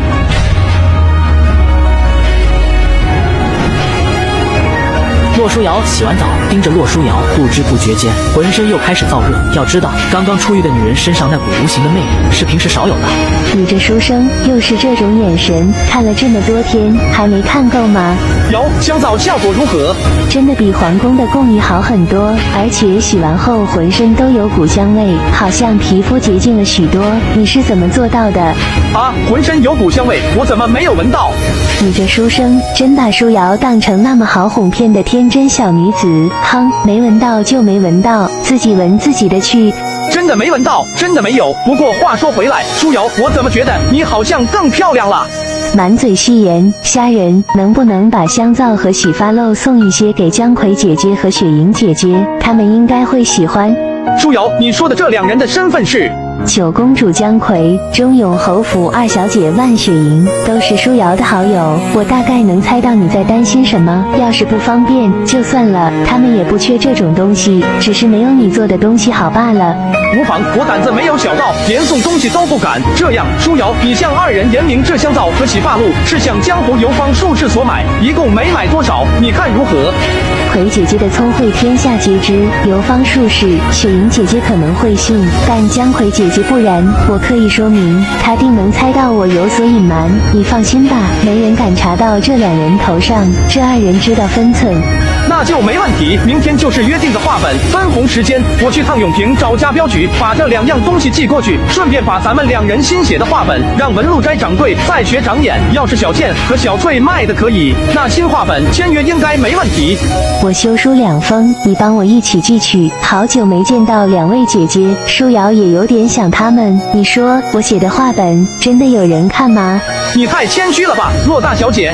我是看你写的聂小倩，给我带来了很多灵感。一只受伤的清理被一位善良的书生所救，清理为了感谢书生的救命之恩，痴痴地陪伴书生99世，每一世这清理都化作一个痴情少女，一生忠贞不渝地跟着书生。但这书生每世都对少女不假辞色，爱答不理，每世二人都不得善终。但不管书生的转世犯了什么错误，少女始终对书生不离不弃。直到第99世，书生的转世不仅娶了9个妾室，还时不时对清理画作的少女辱骂殴打，冷嘲热讽。少女最终心灰意冷，泣不成声地给书生磕了3个头。这3个头和99世的陪伴，算个报答了当初那个善良的书生救命之恩。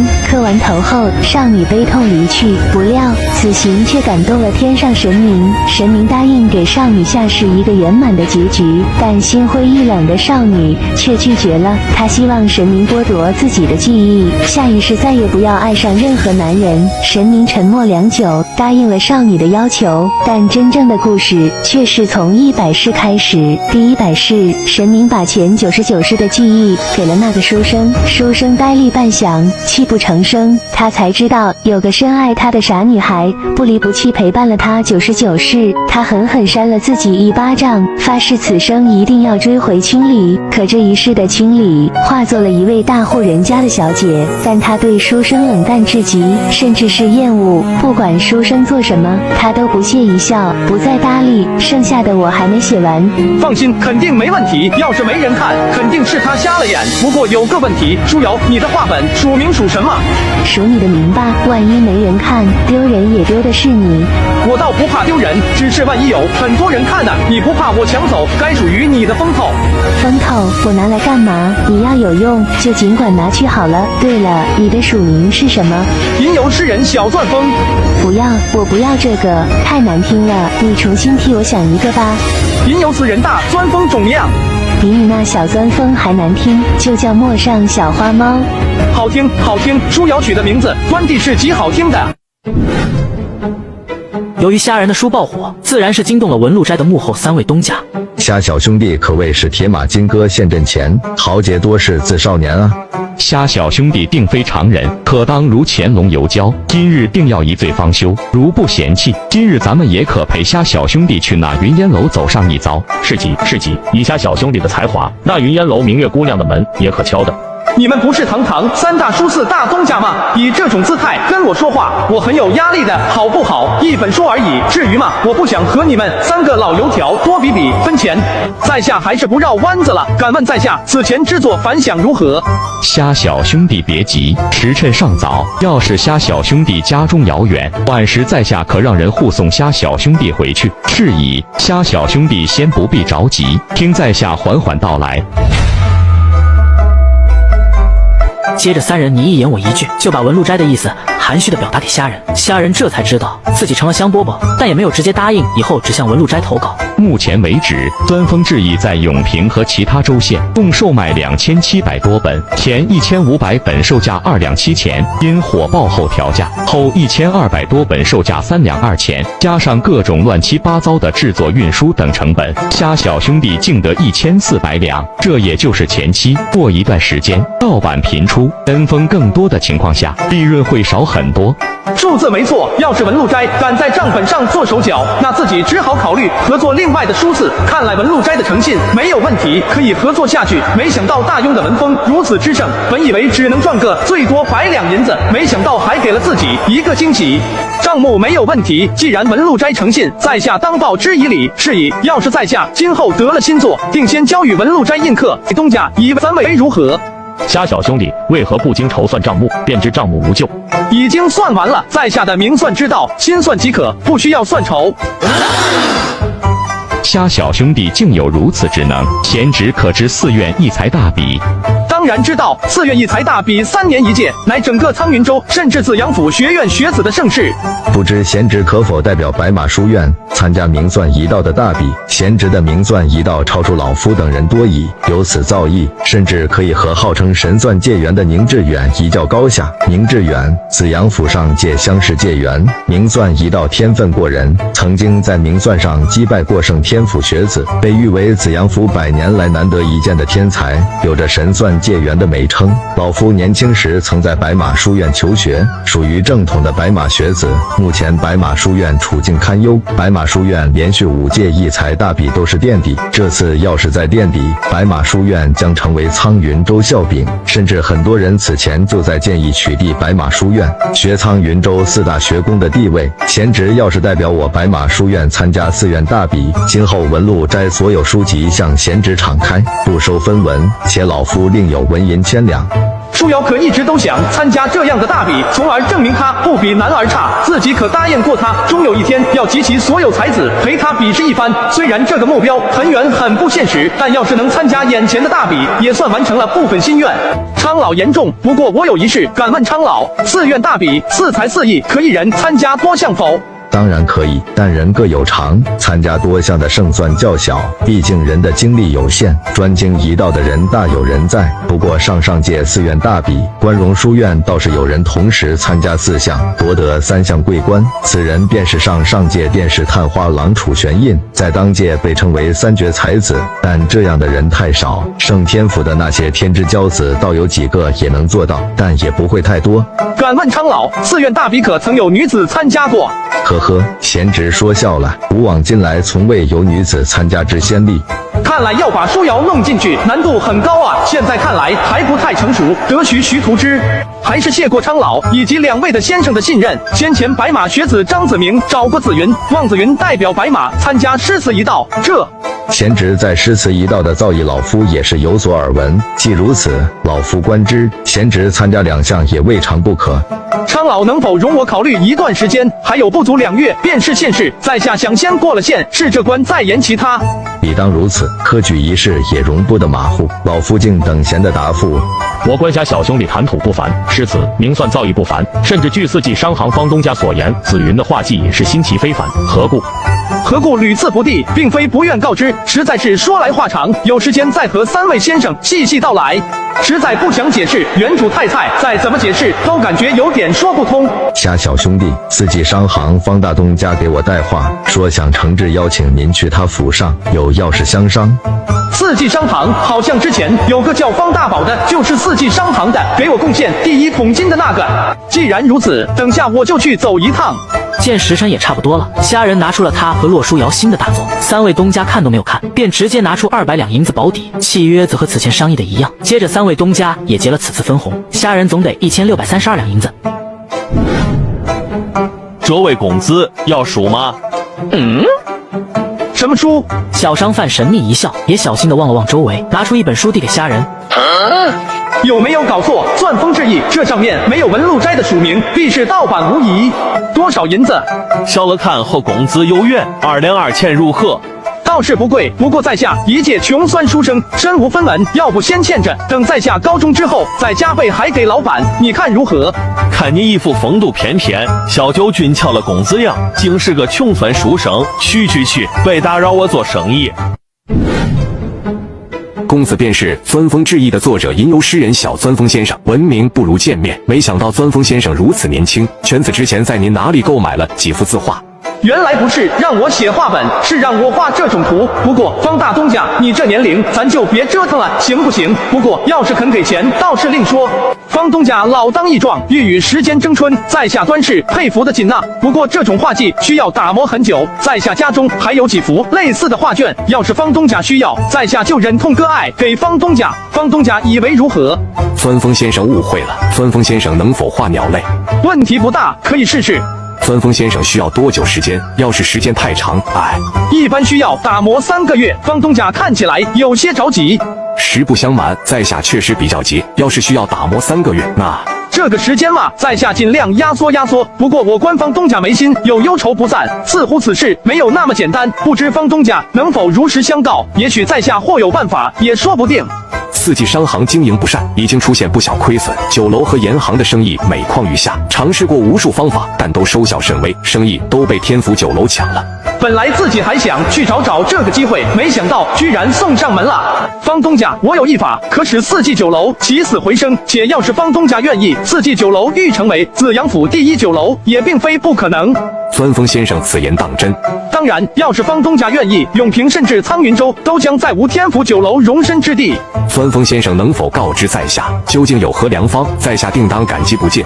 在下看和方东家比较投缘，也不瞒着东家，我有一祖传之法，名曰炒菜，可以使菜的味道好上数倍；还有一祖传之物，名曰鲜味粉，可以使汤的味道鲜上数倍。如此，在下自信，要是方东家得了这2样东西，4季酒楼欲成为紫阳府第1酒楼，也只是时间问题。钻风先生乃聪慧非凡之人，在下也就不绕弯子了。要是钻风先生的两物却如先生所言，4季商家要得到先生这2样东西，需要付出什么代价？4季酒楼用我这2物所得利润，在下要4成。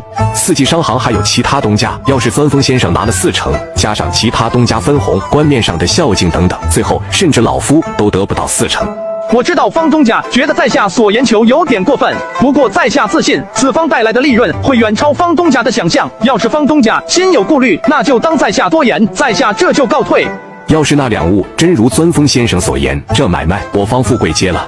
好，速问四季商行，方大东家精明强干，魄力非凡，在下也当坦诚相待。不知方东家知道在下是何许人也？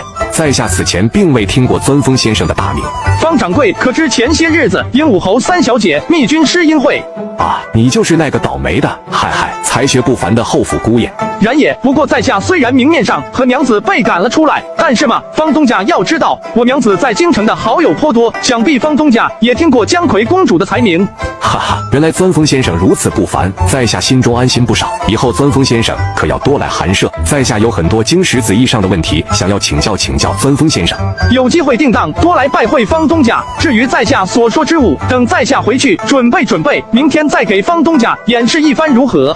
好极，在下明日在府内恭候钻风先生。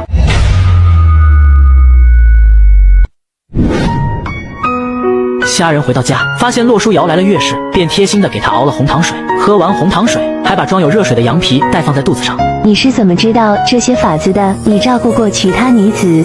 书瑶，你看我这上漏下湿的草屋，有哪个女子能看上我？我上哪儿去照顾其他女子？至于这方法，是我无意中从村里老人嘴里听来的。你希望我也看不上你吗？都这样了，咱就好好休息不行吗？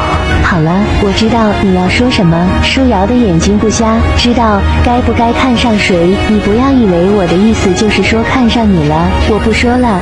书瑶，你好好休息吧，我先出去了。等等，怎么了，书瑶？还痛吗？要不要重新换点热水？我是不是给你添了很多麻烦？比如什么？我私下选夫，只是为了逃避婚约，没有顾及我爹的怒火，甚至把你置于险地。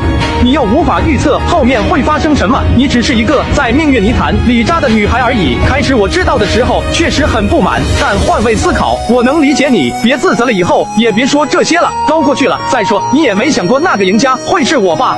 那你觉得你到底是赢家还是输家，亦或者倒霉蛋？也许是天下最大的赢家。满嘴虚言，你把我这个侯府大小姐娶回家，我手不能提肩，不能挑，连生活都会被呛到，还让你睡堂屋，让你陪我吟诗作词，让你教我素描，让你教我明算，这么多天你就没好好休息过一天，这哪里算是赢家？有这般赢家，还最大赢家？书瑶，你的意思是我生个火做个饭，吟点诗词，画2幅画就成了输家了？洛书瑶的眼睛不瞎，瞎人的眼睛也亮着呢。书瑶，天下间有几个女子精通琴棋书画精色诗算，要是捡了一个这样的女孩回家，都算是输家，那让我输个够吧？你捡？谁是你捡的？你是我捡的还差不多，我捡了一个。说塞，捡了一个什么？捡了一个穷书生，傻书生，一个叫小钻风的书生。所以这个叫小钻风的穷书生是被一只小花猫捡回去的。不说了，你个傻瓜，你堂屋漏雨，你今晚怎么办？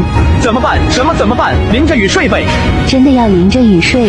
不淋着还能怎么办？还有什么办法吗？没事儿，我堂堂男儿淋一晚上雨算什么？不要紧的。虾仁，你是不是故意的？书瑶，我什么故意的？你说清楚噻。你知道我说的是什么意思？你知道？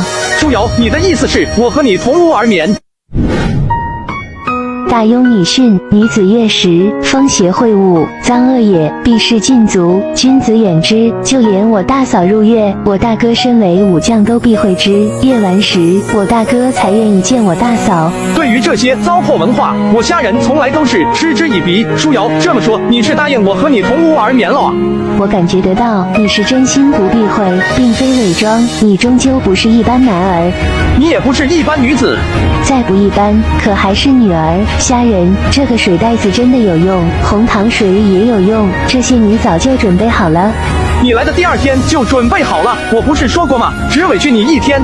你这书生明明才华过人，却愿住这破落草屋，傻不傻？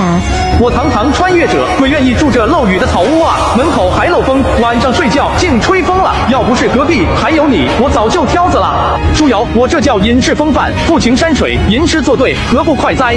快哉，淋着雨也算快哉。这个嘛，我一个人淋当然不算，要是有个人陪我淋，嘿嘿。虾仁，我有事情和你说，你可知道？义不从商。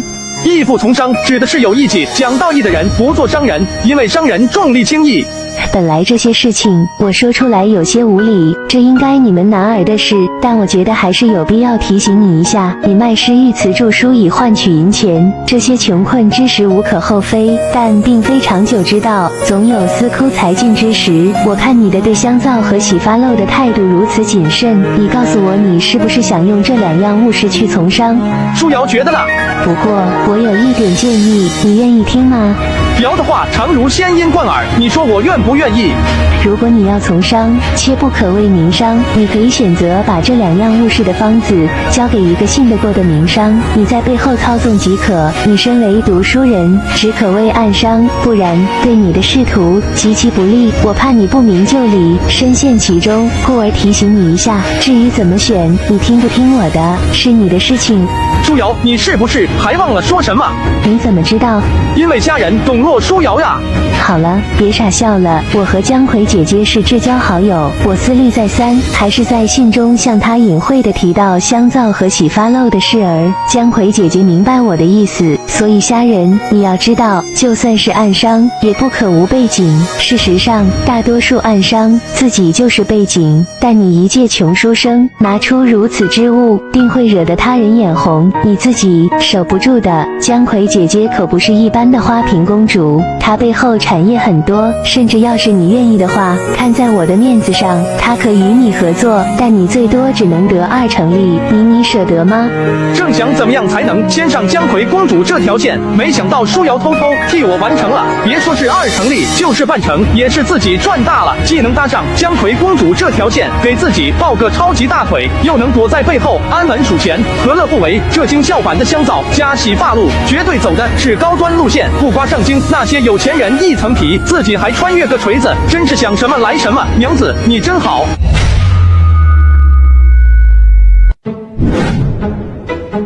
次日，虾仁便再次来到了方府，把鸡精也就是鲜味粉交给方富贵。在方富贵品尝过用鲜味粉制作出来的菜后，这天下美食犹如繁星，但老夫今日才算知道什么才能称之为美食。酸风先生，老夫敢言，这汤菜饭可远胜其他佳肴多矣。酸风先生，这笔买卖端的是我4季商行赚了，所以昨天商议的酸风先生得利4成，在下觉得有点亏待酸风先生，因此愿多加1成利。酸风先生看可好？方东家要知道，君子以诚为本，谈好多少就是多少，在下占利4成即可。酸风先生可真是让老夫刮目相看，但不知先生何以设立1成？方东家，在下目前可在准备下一次的县试，有的事情分不了心神。酸风先生放心参加县试即可。至于这炒菜和鲜味粉，可是出自4季酒楼大厨的手里。当然，4季酒楼大厨厨艺精湛，研制出新的菜式，当可喜可贺。酸风先生，这鲜味粉的制作方法可以给你，但我必须得叮嘱方东家一些事情。酸风先生但讲无妨。第1点，要叮嘱方东家的是，鲜味粉必须秘密制作，且制作之人必须签订卖身契。当然，炒菜的厨子也需如此。还有，为了怕有心人从原料入手，在购买原料时必须掺杂其他不相干的东西。第2点，为了利益最大化，必须做分级处理。我建议，今后4季酒楼加了鲜味粉的汤菜价格必须数倍于其他菜着，具体多少，方东家看具体行情。这个你比我懂，要知道这样才能突出鲜味粉的珍贵。有钱有地位的人吃的是个面子，不在乎多少银子，而且在有必要的时候，咱们还要做出适当营销，对外可宣称鲜味粉是偶然发现的生之物，总量有限，这样既减少了有人心的觊觎，还能抬高鲜味粉的地位，两利相权，取其重的道理。嘿嘿，方东家怕是比在下更明白。还有1点，这个不算叮嘱，就算建议，炒菜的名字可能比较通俗，要知道咱们的定位可是上流权贵，大家都是文化人儿，所以名字一定要高雅。比如这个蛋炒饭，咱们不如叫金玉凤卵照满堂；青菜炒肉不如叫青上怀里蓝子香；这肉菇汤可以叫仙菇白露玉琼浆。你看这一镜就出来了不是？听这名字就比较有食欲，读书人就爱吃这一套，甚至这些菜还可以连成诗词。这些读书人为了凑成一首完整的实诗，点了1盘，可能就会跟着点下1盘，到时候财源可不就如泾河之水滚滚而来了吗？酸风先生真是让老夫大开眼界，要是早点认识酸风先生，现在哪里还能让天福商行如此猖獗？现在也不晚，如此咱们现在就可以拟定契约。是节，来人呐，笔墨伺候。谈得怎么样？和咱们预料的差不多。方富贵这人目前看起来还行，之后怎么样还有待观察。穆福阳的任期快到，应是在考虑最后捞一笔。四季商行的声誉一向不错，方富贵此人精明非凡，他知道该如何选择和怎么做。舒瑶，我打算在我们旁边的空地上重新建新房子，这里有我们相处的点点滴滴，不舍得拆了重建。等以后新房子建好了，我们有空还可以过来看看。你决定就行了。我找方富贵要了几个自人和木材，加上乡亲们，应该建得很快。不过我的意思是，你有没有一些想法？我对房屋楼阁一窍不通，你决定就行了。大概花费了半个多月，新房子终于落成，两人也搬进了新家。老子堂堂穿越者来了这1个多月，睡了1个多月的木板床，晚上还吹了1个多月的凉风，细想一下，还真的有点丢脸。不过一切都好了起来。下河村的工欠已经结算完了，上河村、临河村各有2人因事没来，工欠就先记着。还有昨天吃席剩下的肥臀肉和馒头，还剩许多，咱们也吃不完。我觉得就送给村中那些没有青壮的人家吧。还有就是家里的灯油和黄树纸快没了。就很自然。什么自然？生活很自然。一天就瞎说八道。毛毛的窝弄好了没有？有人，有房子，有点银钱，有狗狗，这可以算得上是家了吧？毛毛，我们不理他，我们回房间喽。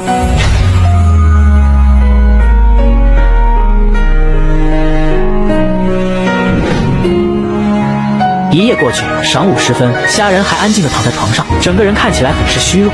没想到穿越者还能生病，真是没想到。我看前世的小说，哪个穿越者不是活到100岁的铁金刚？哎，我这才叫真实啊！难受，头晕，想吐。娘子，你还不快回来，相公就要无了。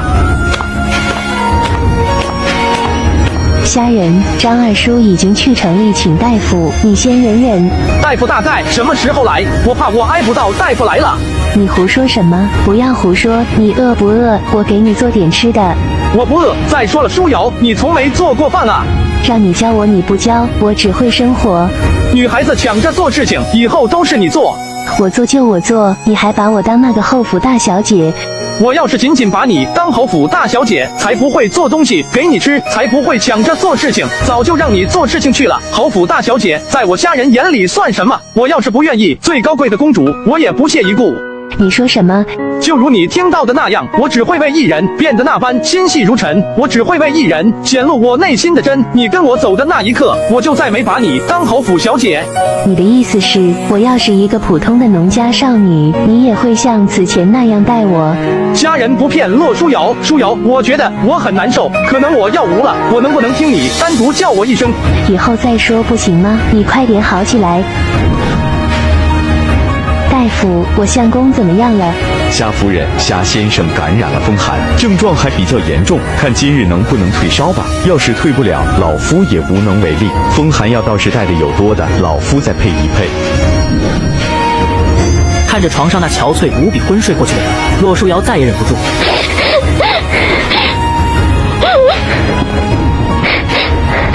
相公，你不要，瑶儿还没等到，起来，虾仁，你给我起来，你答应过我的事还没有做到，起来，不要睡。舒瑶，要是我真没了，你会改嫁吗？你希望我改嫁吗？我只希望你能天天的过开心，没有忧愁就行。你好起来我就开心了，你先躺着，我去给你熬药。每个人的人生都有很多个第一次，骆舒瑶也不例外。第一次熬药的她，怀着忐忑与担忧，显得格外的小心。喝完药感觉好些了吗？好多了。舒瑶，累着了吧？在你眼里我是有多娇弱？你看你手又白又细又嫩，算不得娇弱吗？又白又嫩那是我天生丽质，跟娇弱有什么关系？舒瑶，有一件事我一直想问你，这也是你我都避不开的。你想说我爹？舒瑶，我和文禄斋的掌柜谈论天下之始，他们谈起你爹时，话里话外都流露着敬佩之情。我也听说过你爹的事情，于国来讲，你爹算得上是英雄，你和你爹只是一时之气罢了。还有，你不是说你还有2个兄长吗？你觉得他们能让你？你想问，如果他们要带我走，我会不会离开这里？你怎么选择是你的事，我还能干涉堂堂骆大小姐的想法不成？还有，侯爷不会因为这事把我给偷偷做掉掉吧。洛书瑶听到虾仁这略微怪异、不是滋味的语气，以及看到虾仁双目中流露出的那丝不舍，心中更坚定了某些想法。你这傻书生，到现在还担心这个？我爹真要杀你，你早没了。再说我爹他也不是滥杀无辜之辈，否则我哪里敢举行诗会？至于我那2位兄长，到时我再和他们说吧。书瑶，你先去休息吧。那我先走了，有事就叫我。鸡鸣又起，新一天又来到。今天的天气似乎更清爽柔和，虾仁的烧已经退了，整个人看起来比昨天精神了太多。一定要锻炼好身体，绝不能再轻易生病。这个时代的医学手段太过落后，稍微生点急性病，怕是一下子就无了。要不是老子还有主角光环，怕是昨天就已经去见阎王爷了。你起来这么早干嘛？我好了，书瑶。我去给你弄点吃的，你静养一下吧，多睡会儿。书瑶，我已经好了，你去睡会吧，快点。那你要是饿了，就叫我，我给你做饭，你教我做。文景，这虾仁所居好似别有洞天，这房屋布局当真少见。这2人自然是白马书院的唐文轩和张子明。这段时间以来，这2人为了一财大笔的事，到处拜访附近州县有名的才子。文轩所言极是，能在山幽结庐，还能有此布局，虾兄确实不简单。哈哈，这不是张兄吗？让张兄久等，在下多有失礼。旁边这位是妾身洛书瑶见过2位公子，寒舍简陋，招待不周，请多担待。虾兄、虾夫人唐突拜访，还请恕罪。这是在下同窗，姓唐名文轩，字明彦。在下唐文轩，见过虾兄、虾夫人，久闻大名，今日一见，果然如传闻般，少年气宇轩扬，英姿不凡，佳人知书达理，气质大方。唐兄、张兄客气，2位请到堂内一叙。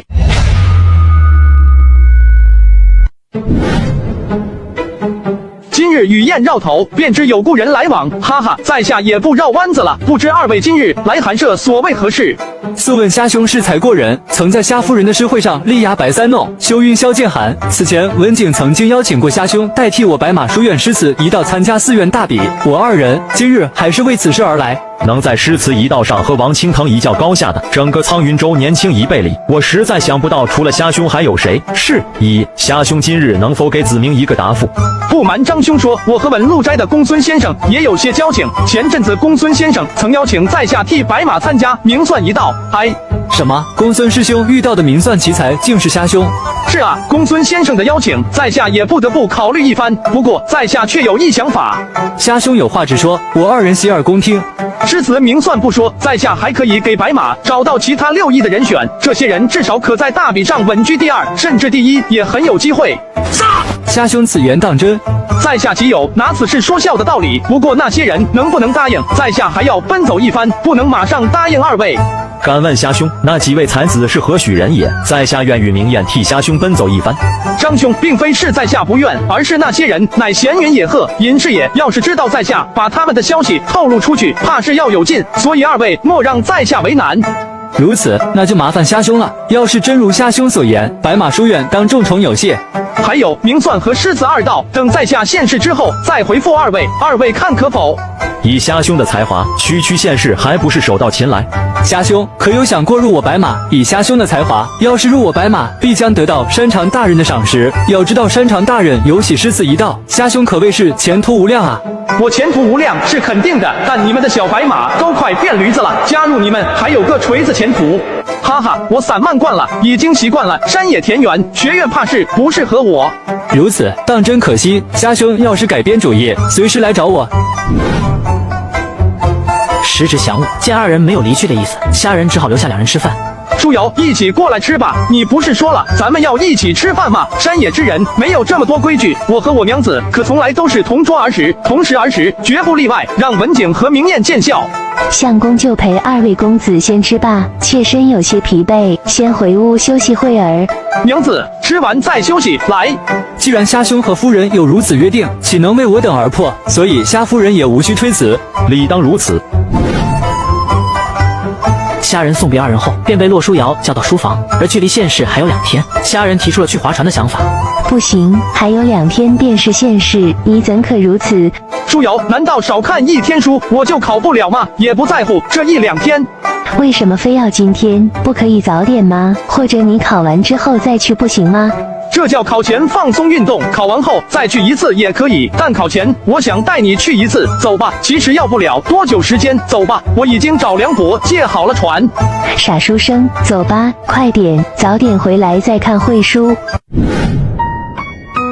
桑榆河上，河光粼粼，清风徐来，河面上浮着一艘小船，小船上乘着2人。白球手，黄鱼舟，浮光尽没满江流，和风过，荡波，得意更与何人说？春未休，人满柔，扶风弄水坐船头，百花落，入清河，欢喜当与郎君说。谁要和你说？后面那句改一下。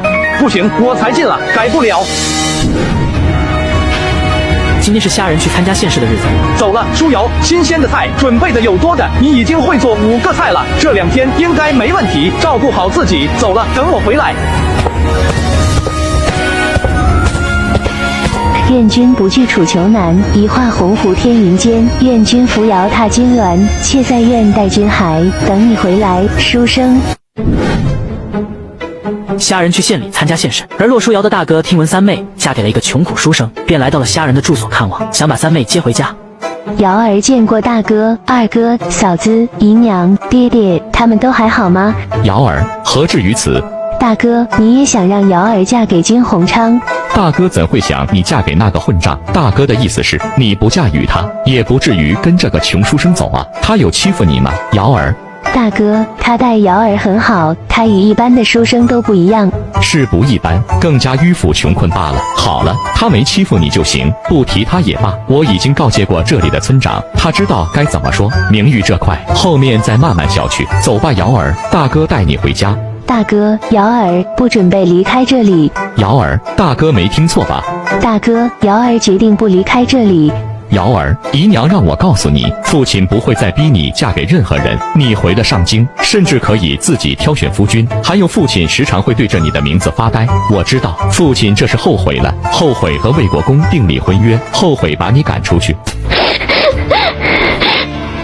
爹爹，是瑶儿不孝。走吧，瑶儿，跟我离开。也许这书生因你的身份对你很是照顾，你心有感激。如此，咱们给他留点银钱即可。或者他不是要科举吗？咱们把他送进永平城的书院如何？这也算仁至义尽。大哥，瑶儿会去看看父亲和姨娘，不过瑶儿想和他一起去，他毕竟是瑶儿丈夫。瑶儿，你老实告诉大哥，他有没有强行？没有，我和他相敬如宾，他并没有任何逾越的行为。那你能告诉大哥这是为什么吗？瑶儿，你不会告诉我，你是真打算给这个书生了吧？大哥，如果爹爹可以让瑶儿选，瑶儿愿意选择这个书生。他……瑶儿，你是不是发烧发傻了？这个书生有什么可以值得你托付终身？大哥，瑶儿没有发烧，也很清醒。这个书生和瑶儿以前遇到的都不一样，他并非你想象的迂腐书生，相反，他机智冷静，聪慧果敢，心思细腻，而且才华横溢。大哥，你让我带他回府一起去见见爹爹和姨娘，可以吗？瑶儿，你熟读史书，那你可曾听闻大庸史上可有勋贵嫡女下嫁一个村下白身的先例？可是我已经被……瑶儿，你从小聪慧，说这种自欺欺人的话，不觉得幼稚吗？侯府女岂是一句话就可断了关系？别说姨娘，就说我和你二哥，加上二叔等旁系骆氏一族，甚至你的好友姜葵公主，会同意吗？我终究还是逃不过这牢笼吗？大哥何尝不是如此？可是现在姨娘已经向你承诺，你可以自己挑选夫君，已经给你了很大的自由，但你要谨记你的身份，你是侯府嫡女。要是你真要选择这个书生，你可知此事的影响？你知道父亲在朝堂处处受到文官掣肘，到时他们会以此事做公平借口，父亲将更加艰难。还有在勋贵圈中，我骆氏一族还有何颜面？大哥二哥可以不在乎，但父亲呢？姨娘呢？二叔等旁系呢？鹦鹉侯府可还有威信？难道你要让这么多人为你的任性承担这些后果吗？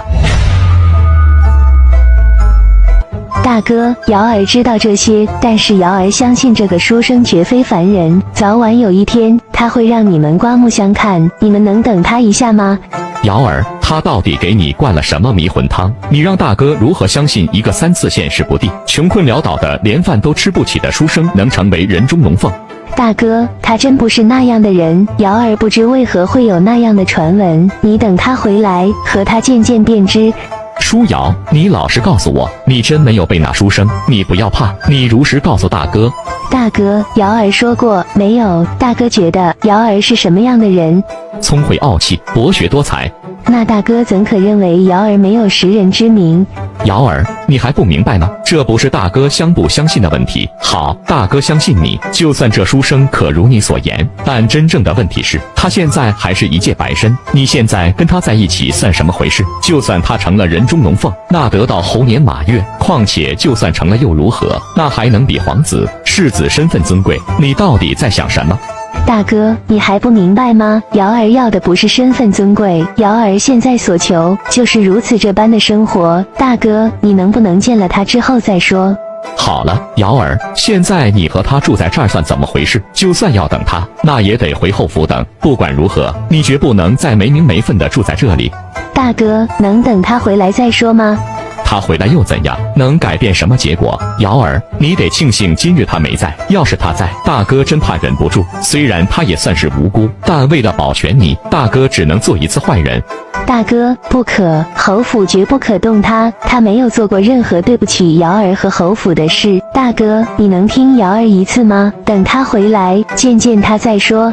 瑶儿，你能听大哥一次吗？他就算回来，也改变不了任何结果。大哥知道，从小对你的关注没有你二哥对你多，但大哥自问，对你还算疼爱。你觉得大哥会害你吗？大哥，瑶儿知道你是为我好，可瑶儿与那书生有过约定，瑶儿还没等到做他新娘。好，瑶儿，大哥再退一步，你可以等他，此事可容后再议。但你就算要等他，也必须要在侯府等。你在这里算怎么回事？大哥这个要求不过分吧？大哥，等他回来再说好吗？瑶儿答应等他回家。这个书生到底对瑶儿做了什么？要说他们之间一点事情都没有，我绝对不信。瑶儿连七皇子都看不上，但现在居然对一个3次显示不第的穷书生这么在乎。不管如何，今天一定把瑶儿带回去。洛皇城虽然打晕了洛书瑶，强行带走，但他心里还是放心不下。要是独自离开，把洛书瑶仍旧留在永平，那谁还管得了他？万一他又去找那小子，洛皇城向圣上的告假只有30天，按照马车的脚程，来回路上都需要20多天，所以洛皇城决定把还在昏迷中的洛书瑶直接带往上京城。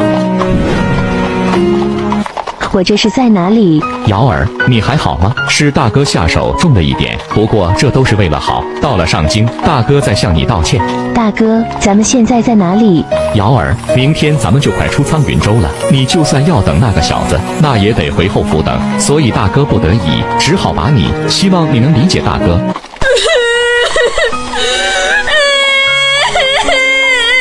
大哥，我答应他，等他回家，你怎可让瑶儿失信于人？瑶儿，不是你失信于人，是大哥强行把你带走的，谅他也不敢说什么。有机会大哥再和他说说吧，你先休息。他愣愣不语地坐在车上，此时的洛书瑶脑海里只剩下了一个人的影子。洛书瑶脑海里闪过这2个多月来2人生活的点点滴滴。他在16年的生命里，从来没有遇到像虾仁这样特别的书生。他知道，这一次离去，下一次见面，也许是今年。虾仁满心欢喜地回到家，看着这空空如也、宛如被贼搬空的房间，脑海突然陷入一片空白。他走了，为什么他要走？为什么不和我说？这算什么？小瞎子，六叔公，我娘子她怎么了？小瞎子可不能再称呼洛小姐为娘子，她已经被她大哥接走。我来此便是告知你一声，害怕你白担心。对了，小瞎子，这2天科举怎么样？有好几个乡亲去祠堂请求祖先保佑你呢。六叔公，舒瑶到底怎么回事？他是自愿跟他大哥走的，是吧？还能不是吗？他大哥来接洛小姐，可是叫了一台4人大轿，很是威风。小瞎子，你为何关注这个？洛小姐不是花钱雇你吗？世子说洛小姐只是隐居在此，世子亲自来接她，洛小姐理所当然就跟他走了。这个现在村里的人都知晓。真是自愿走，怎会如此？你说好的，等我回来。我知道了，六叔公，你们先回去吧。刚刚应完事，小瞎子有些疲倦。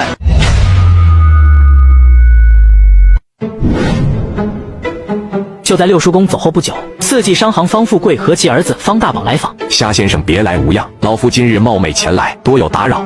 话说今日方东家和大宝兄亲自登门，所谓何事？夏先生，你和洛小姐的事我也有所耳闻，只是没想到竟是如此。方东家，我和骆小姐并无干系，前事无需再提。所以方东家提起此事，是因为在下和骆小姐没有关系，而来告诉在下咱们的合作。东家似有悔意。夏先生误会，要是老夫有悔意，何须亲自登门？老夫自一卖货走廊发迹至今，走南闯北，也算阅人无数。自问一双招子，还是有些眼力。四季商行合作的乃是夏先生，至于夏先生和骆小姐到底如何，老夫不在乎。老夫此来是有两件事。这阵子由于菜八仙和鲜味粉的出现，四季商行可谓是如日中天。酒楼这块，天福商行已经节节败退，而且据说紫阳府布政使甘罗大人也慕名吃过，还赞叹不已。由此，四季商行一改往日局面，除了盐行的生意，其他已经逐渐凌驾于天福商行。第一嘛，就是此前夏先生曾吩咐给下河村村民一个活计，此事老夫考虑良久。夏先生看这样可否？下河村靠近桑榆河，桑树遍野都是。老夫不行的朋友还有几个，村民们可以跟随不行的养蚕人一起养蚕。多谢方东家还惦记此事，我替下河村乡民先谢过方东家。不过养蚕一事，我觉得还是有些不合适，我倒是有一法，直接用桑叶盛茶便可。风兄，那桑叶子也能做茶叶，简直闻所未闻。岂止是能做，桑叶茶是少数几种真正能帮助减肥和美容的茶，而且营养价值很高。因为桑科植物中有一种叫做 DNJ 生物碱的东西，这种生物碱是一种强效的糖代谢酶抑制剂。糖代谢酶可以水解各类糖化合物，糖的化合物水解后就会变成各类基础物质和能量，过剩就会转化为脂肪。简而言之，就是 DNJ 可以使脂肪的合成受阻，理论上讲就可以达到辅助减肥的目的。肥都减了，血糖也正常稳定，身体健康。也算美容了嘛。虽然夏先生说的我听不懂，但是有一点桑叶苦涩，怎可做茶？我有法子可以去除掉苦涩味，这点方东家放心，只需要方东家帮我打开销路便可。要真是如此，我四季商行也愿入股这桑叶茶。那此事就此说定，具体细节咱们容后再商议。不知方东家说的第二件事是？是这样，夏先生，我有一侄女儿，还算貌美，要是夏先生能看上眼，老夫可以从中牵线。方老板，你这是送了生意还送闺女吗？要不的，在下志在科举，暂时还无意婚姻之事。近段日子，乡亲们也时常有意说媒，我也是拒绝之意。所以方东家别误会，在下并非看不起商贾之女，要是科举有成，到时还要麻烦方东家。那老夫就静等夏先生登上那金銮殿。今日是县试放榜的日子，但虾人没有去县衙看榜，因为他不需要。要是连县试都过不了，那还混个锤子。虾兄可真有闲情逸致啊！放榜之日，居然还在家中沐浴日光，这是要做隐士也。文轩、子明多日不见，可是专程来看望我这山下村夫？然也，不过虾兄可让我二人好等，我二人在县衙门口，可是足足等了半晌。看榜的人群退去后，居然还没发现虾兄，这才意识到虾兄怕早就胸有成竹，端坐于家。果然，哈哈。哀兄，欲知县试榜上如何？今日听闻喜鹊扎叫，便知有喜事上门。我猜这喜有二：一是文轩、子明来访；二嘛，怕是在下榜上有名。然也，我早言之，县试榜首非虾兄莫属。果不其然，虾兄今日可要好好畅饮一番。二位不仅仅是为了道喜登门拜访吧？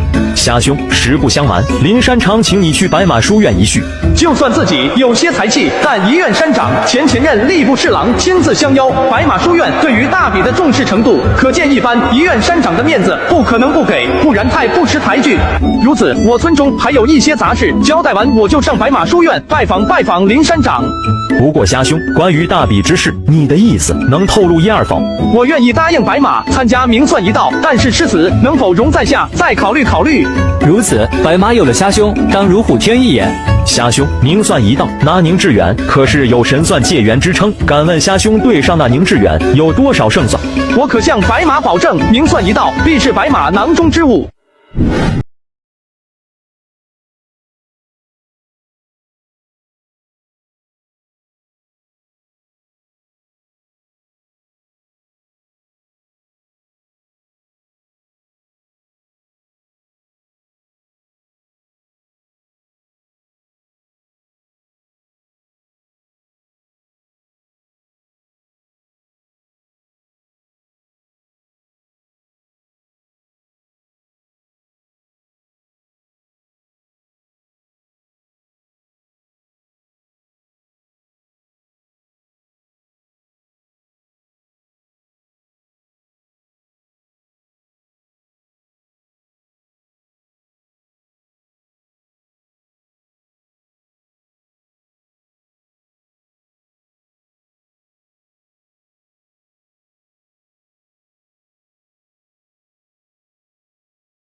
要和白马书院走太近。在洛书瑶离开的时间，虾仁参加了院试，获得了第1名，成为了秀才。而洛书瑶为了能回来看望虾仁和姜葵公主买通太医说，洛书瑶得了一种病，俗称水土不服，只能在南方生活，故此洛书瑶借机回来看望虾仁。这段时间你去哪里了？被我大哥带走了。我不理解，你心里很在意，我究竟是主动走，还是强行被带走的？你主动走，我能理解；被带走，我更能理解。我不理解的是，为什么不知会我一声？我被我大哥打晕带走了。他们有欺负你吗？你们每个人都问过我这句话，没人欺负我。对与错，很多时候只是立场不同罢了。上次我只是落魄书生，住的只是上雨旁风、无所盖帐的破屋。那时候你抛尽一切，跟我回到这破落小家。虽说有逃婚的意思，但这次我只是个秀才，甚至你还不知道我是秀才，但你还是回来了，义无反顾地打破一切，从上京回来。书瑶值得我家人用一生去守护，不管前路多坎坷，不管阻力多大，没有谁可以再把他抢走。你就是那个书生是吧？我是舒瑶的大哥，此次是让舒瑶来跟你道别的。以你的身份地位，根本配不上我家舒瑶。你得庆幸他今天回来了，要是因为你，他被强行许给他人，你会知道我说的绝不是戏话。嘴巴硬的读书人我见多了，但大多数见了刀就软了。你的嘴有刀硬吗？大哥，何须如此？闭嘴！你给我闭嘴！我教训我妹妹，有你何事？你训的是我娘子，这天下我不允许任何人训她，皇帝也不行。你引以为傲的不就是侯府世子的身份？除了这，你还有什么？武，你不是我的对手；文，兵法战阵，我可为二师。这次未经我允许，你带走他，谅你是第1次，也是他亲哥，我就饶过你1次，下次就没有这么简单了。我本来看三妹还在这里，想饶你一命，你这是找死！大哥，他只是在乎瑶儿才这样说，何须如此？而且此事皆因瑶儿思虑不周，怎可牵连于他？够了，用我的宝刀杀一个手无缚鸡之力的书生，本将还不信。你刚刚说武，我不是你对手，那好，拿刀算我欺负你，看在我妹的面子上，你要是能我3拳，我就饶你口舌之罪，否则。因为你是他的大哥，名字上算得我大舅哥，所以我让你3招，3招之后，我想揍你。洛皇城觉得眼前这人是在羞辱自己，于是不再废话，抬手就是一拳。毕竟是武将，这一拳的速度很快。虾仁只是伸出掌一握，砰！只见虾仁握着洛皇城的拳头，不动分毫。洛皇城感觉自己打在一堵软墙上，接着他收回拳头，面露凝重。他认为刚刚是自己轻敌了。大舅哥，你这是没吃饭，要不先吃了饭再来。洛皇城脸色更为阴沉，没有说话，又打出2拳，砰砰！虾仁依旧轻松接过。大舅哥果然没吃饭，不过3招已过，该我了吧？说着，虾仁松开洛皇城的手，握起拳头，还没等洛城反应过来，一拳就捶在洛皇城脸上，砰！洛皇城挨了一拳，感觉就像被锤子砸在脸上一样，直接被砸倒在地。不好意思，大舅哥，下手有点重，你现在觉得怎么样？你是怎么做到的？为什么一个读书人会有这么强的武力？要是大庸每个读书人都如此，那还怕什么胡人？也许是我天生神力吧。你真是读书人吗？刚放榜没几天，不才院士暗手。你真不怕侯府吗？比起怕不怕侯府，我更怕有人把他抢走。还有，说实话，我靖侯爷是个豪杰，驻守北地多年，在现有的武器装备以及背后一群文官扯后腿的情况下，居然能做到和胡人3七甚至4六开来，算是很了不起。但这并非说我怕了侯府，这天下能让我怕的，或许只有一件事，我只怕我的娘子不开心。你说这个干嘛？自己这个妹妹已经陷了进去，从来没有听到过有男人说过这种话，何况还是读书人。大庸女子地位低下，更多的时候都是男人的附庸。有几个男子会说这样的话？难怪这小子能把瑶儿的魂儿都勾了去，但真假几何？这当然不是戏言，大舅哥，你知道舒瑶她是一个极聪慧和有主见的女子，要是我家人只凭花言巧语，怎可能让她不顾一切再回到我身边？我相信她，她也相信我。你这样说，是想让我同意你们在一起？大舅哥，你怕是误会了什么？我这样说，只是告诉你，他跟着我，我不会让他受委屈，并不是在央求你是否同意。你同不同意，对我来说其实无所谓。但我想告诉你，要是他不同意走，没人可以再把他带走。说再一遍，告诉你，你今天是他大哥的身份，所以我才手下留情。我很好奇，你区区一个秀才，如何能挡住侯府？现在当然挡不住，不过以后方法我不想说，但是我自信可以做到。大哥，何须如此，他待我很好，他能接受我一切的任性和脾气，他从不用礼教礼制来要求我。在他这里的日子是瑶儿最自由、最开心的日子。大哥，新贵之女，大都身不由己。要是愿意选择，瑶儿宁可不做那侯府小姐。虾仁，可惜你的身份不够。现在的身份不够，以后不就够了？也就是大舅哥没有拒绝。你刚刚说无我不是你对手，闻兵法战阵，你可为我师。大舅哥不妨试试。接着二人又探讨了一番军事，越探讨骆黄成越是惊讶，因为他发现这个便宜妹夫对军事的理解居然真比他深得多，甚至从他口中随意吐出的一些武器装备，自己从未听说过。大舅哥，你可知近1年来，为何北地胡人按兵不动，甚至还在收缩兵力？为何？狼饿了要吃羊，要是狼饿久了要吃更多的羊，这个道理你我都懂，所以我怀疑胡人想一口气吞下整个北阳府。陆阳之变，大雍北方丢了13州，其中9州属于北定府，4州属于北阳府，也就是现在大雍和胡人的边界在北阳府内，而北阳府还有4州之地，一口气吞下北阳府，就意味着一口气拿下4州之地。而北阳府有个重要的地方，乌州，乌州地势陡峭，是提防胡人的重要屏障。如果丢了乌州，胡人很容易就能直指中原腹地，这还得了？朝堂众人还以为胡人迷途知返，受到了大雍文化潜移默化的影响，变得斯文起来，甚至很多人都在暗暗庆幸这群蛮子不再折腾了。我还猜测北阳4州已经有很多官员被收买，当然也可能是被威逼利诱，或者被胡人的刀架在脖子上，等时机一到便里应外合。这也可能是这1年来胡人在做的事情。胡人蛮子可是没有多少人性的，你指望他们迷途知返，做梦呢？这小子果真不简单，三妹看上的这个书生竟然有如此见地。你告诉我这些，不光只是猜测吧？说吧，有何高见？大舅哥，根据我的猜测，要是胡人开始行动，起初会小范围频频骚扰，或者示敌以弱，这时朝廷再派大将前来。这大将除了侯爷，还有谁更合适？侯爷和钟永侯2人是少数能给胡人造成威胁的，尤其侯爷，胡人此举也有一双剑雕之意，所以我建议直接放弃睦州、刘州、魏州3州之地，把大雍的防线收缩在鸟州。骆黄成皱起了眉头，骆书瑶也有些不解。你们觉得侯爷能抵挡得住准备了近1年的胡人吗？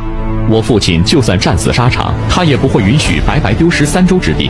其实从我本心来讲，当然也不愿意把3州之地平白送人。可是这是目前来说最稳妥的方法，就是缩在乌州。大雍按照自己策论中的建议，再发展离几年，到时也未尝不可一战。当然，还有一个方法，就是把炸药拿出来。还有其他方法吗？如果想死守4州，我有以下几点建议。此言一出，兄妹2人眼睛都亮了起来。虽然眼睛还微肿，但丝毫掩饰不住洛成眼中的期望之色。他现在对虾仁没有了一丝轻视，甚至心里真有几分把虾仁当成妹夫的意思。一是肃清内部，不管是不是真的勾结胡人，北阳府的官员全部不可信，想方设法控制他们，也许可以利用他们来对付胡人，也说不定。二是可以挖就人工河道，引北淮河之水御敌，这点侯爷应当清楚。还有向圣上陈述事情的利弊，我相信那些主和的文官根本不信，甚至还会说妖言惑众这样的话，所以一定要得到圣上的支持，这样后勤才能有保证。再有，如果侯爷真的再上北地抗胡，那光靠现在的北地守军想要战胜准备这么久的胡人几乎不可能，所以要提高战力，就要准备威力更大的武器。我这里有几种弩和战车，也许可以助后爷一臂之力。快派话来，快点画。好。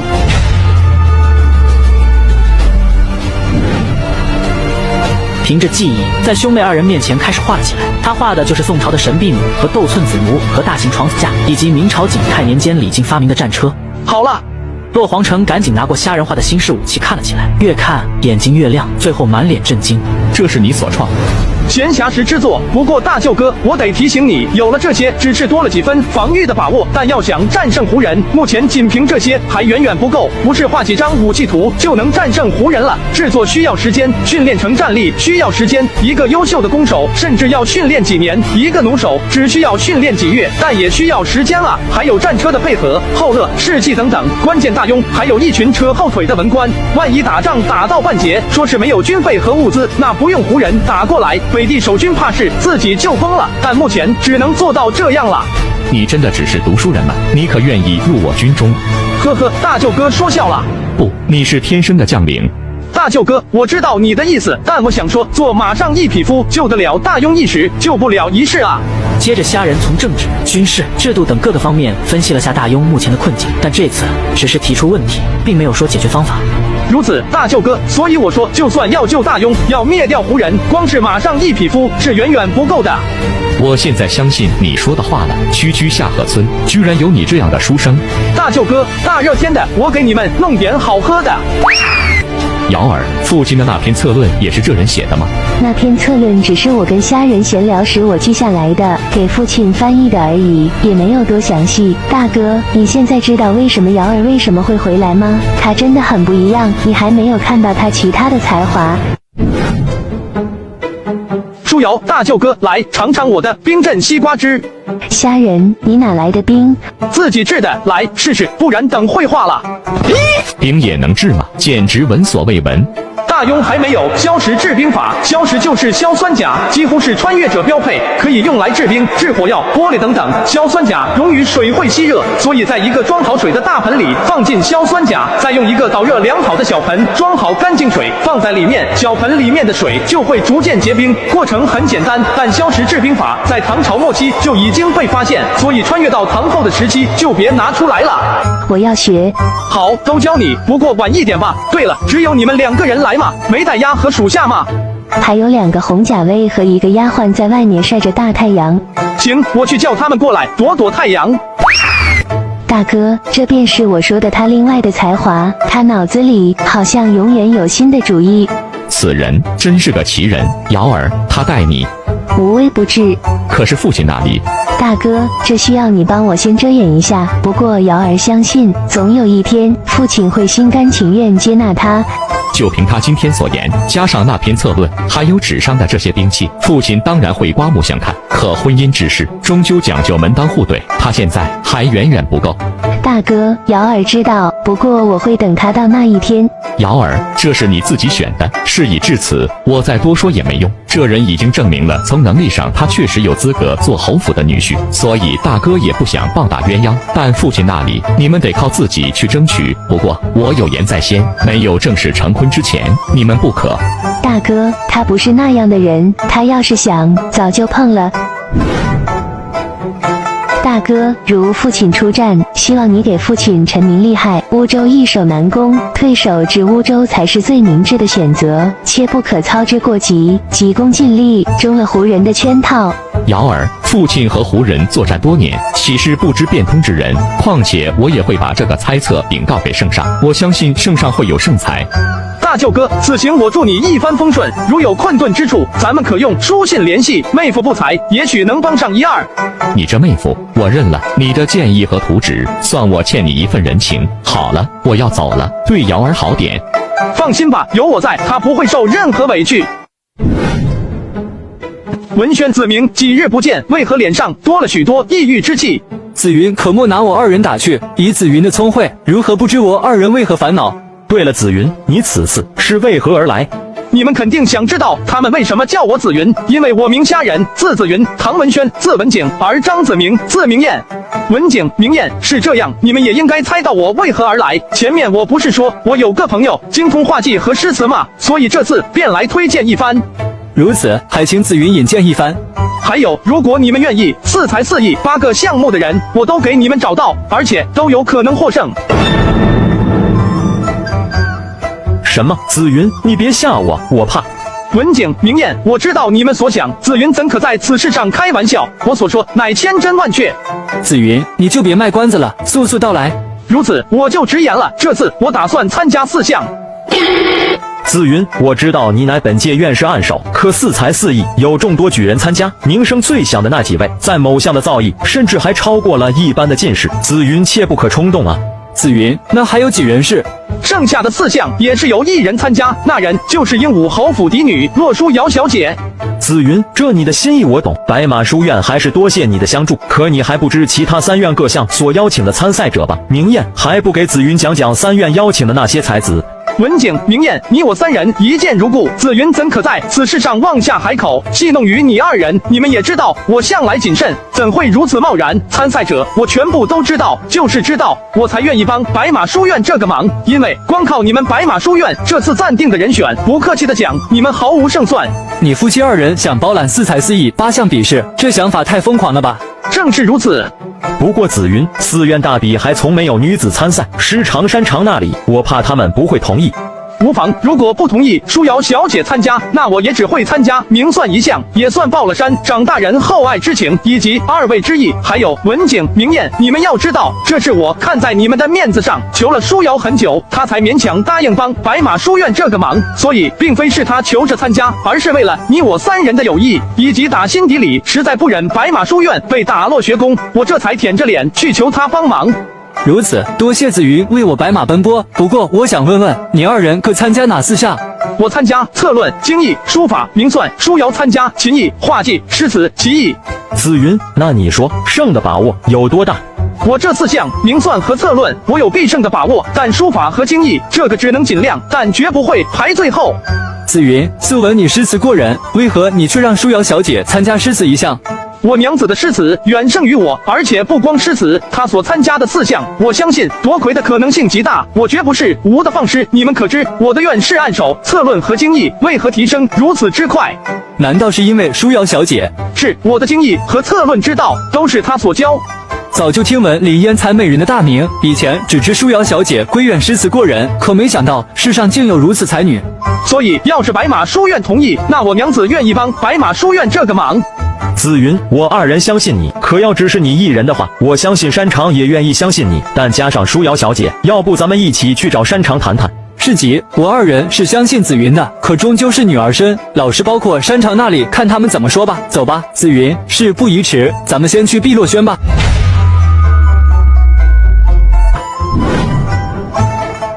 文景、明艳、紫云，你3人起来见我，所为何事？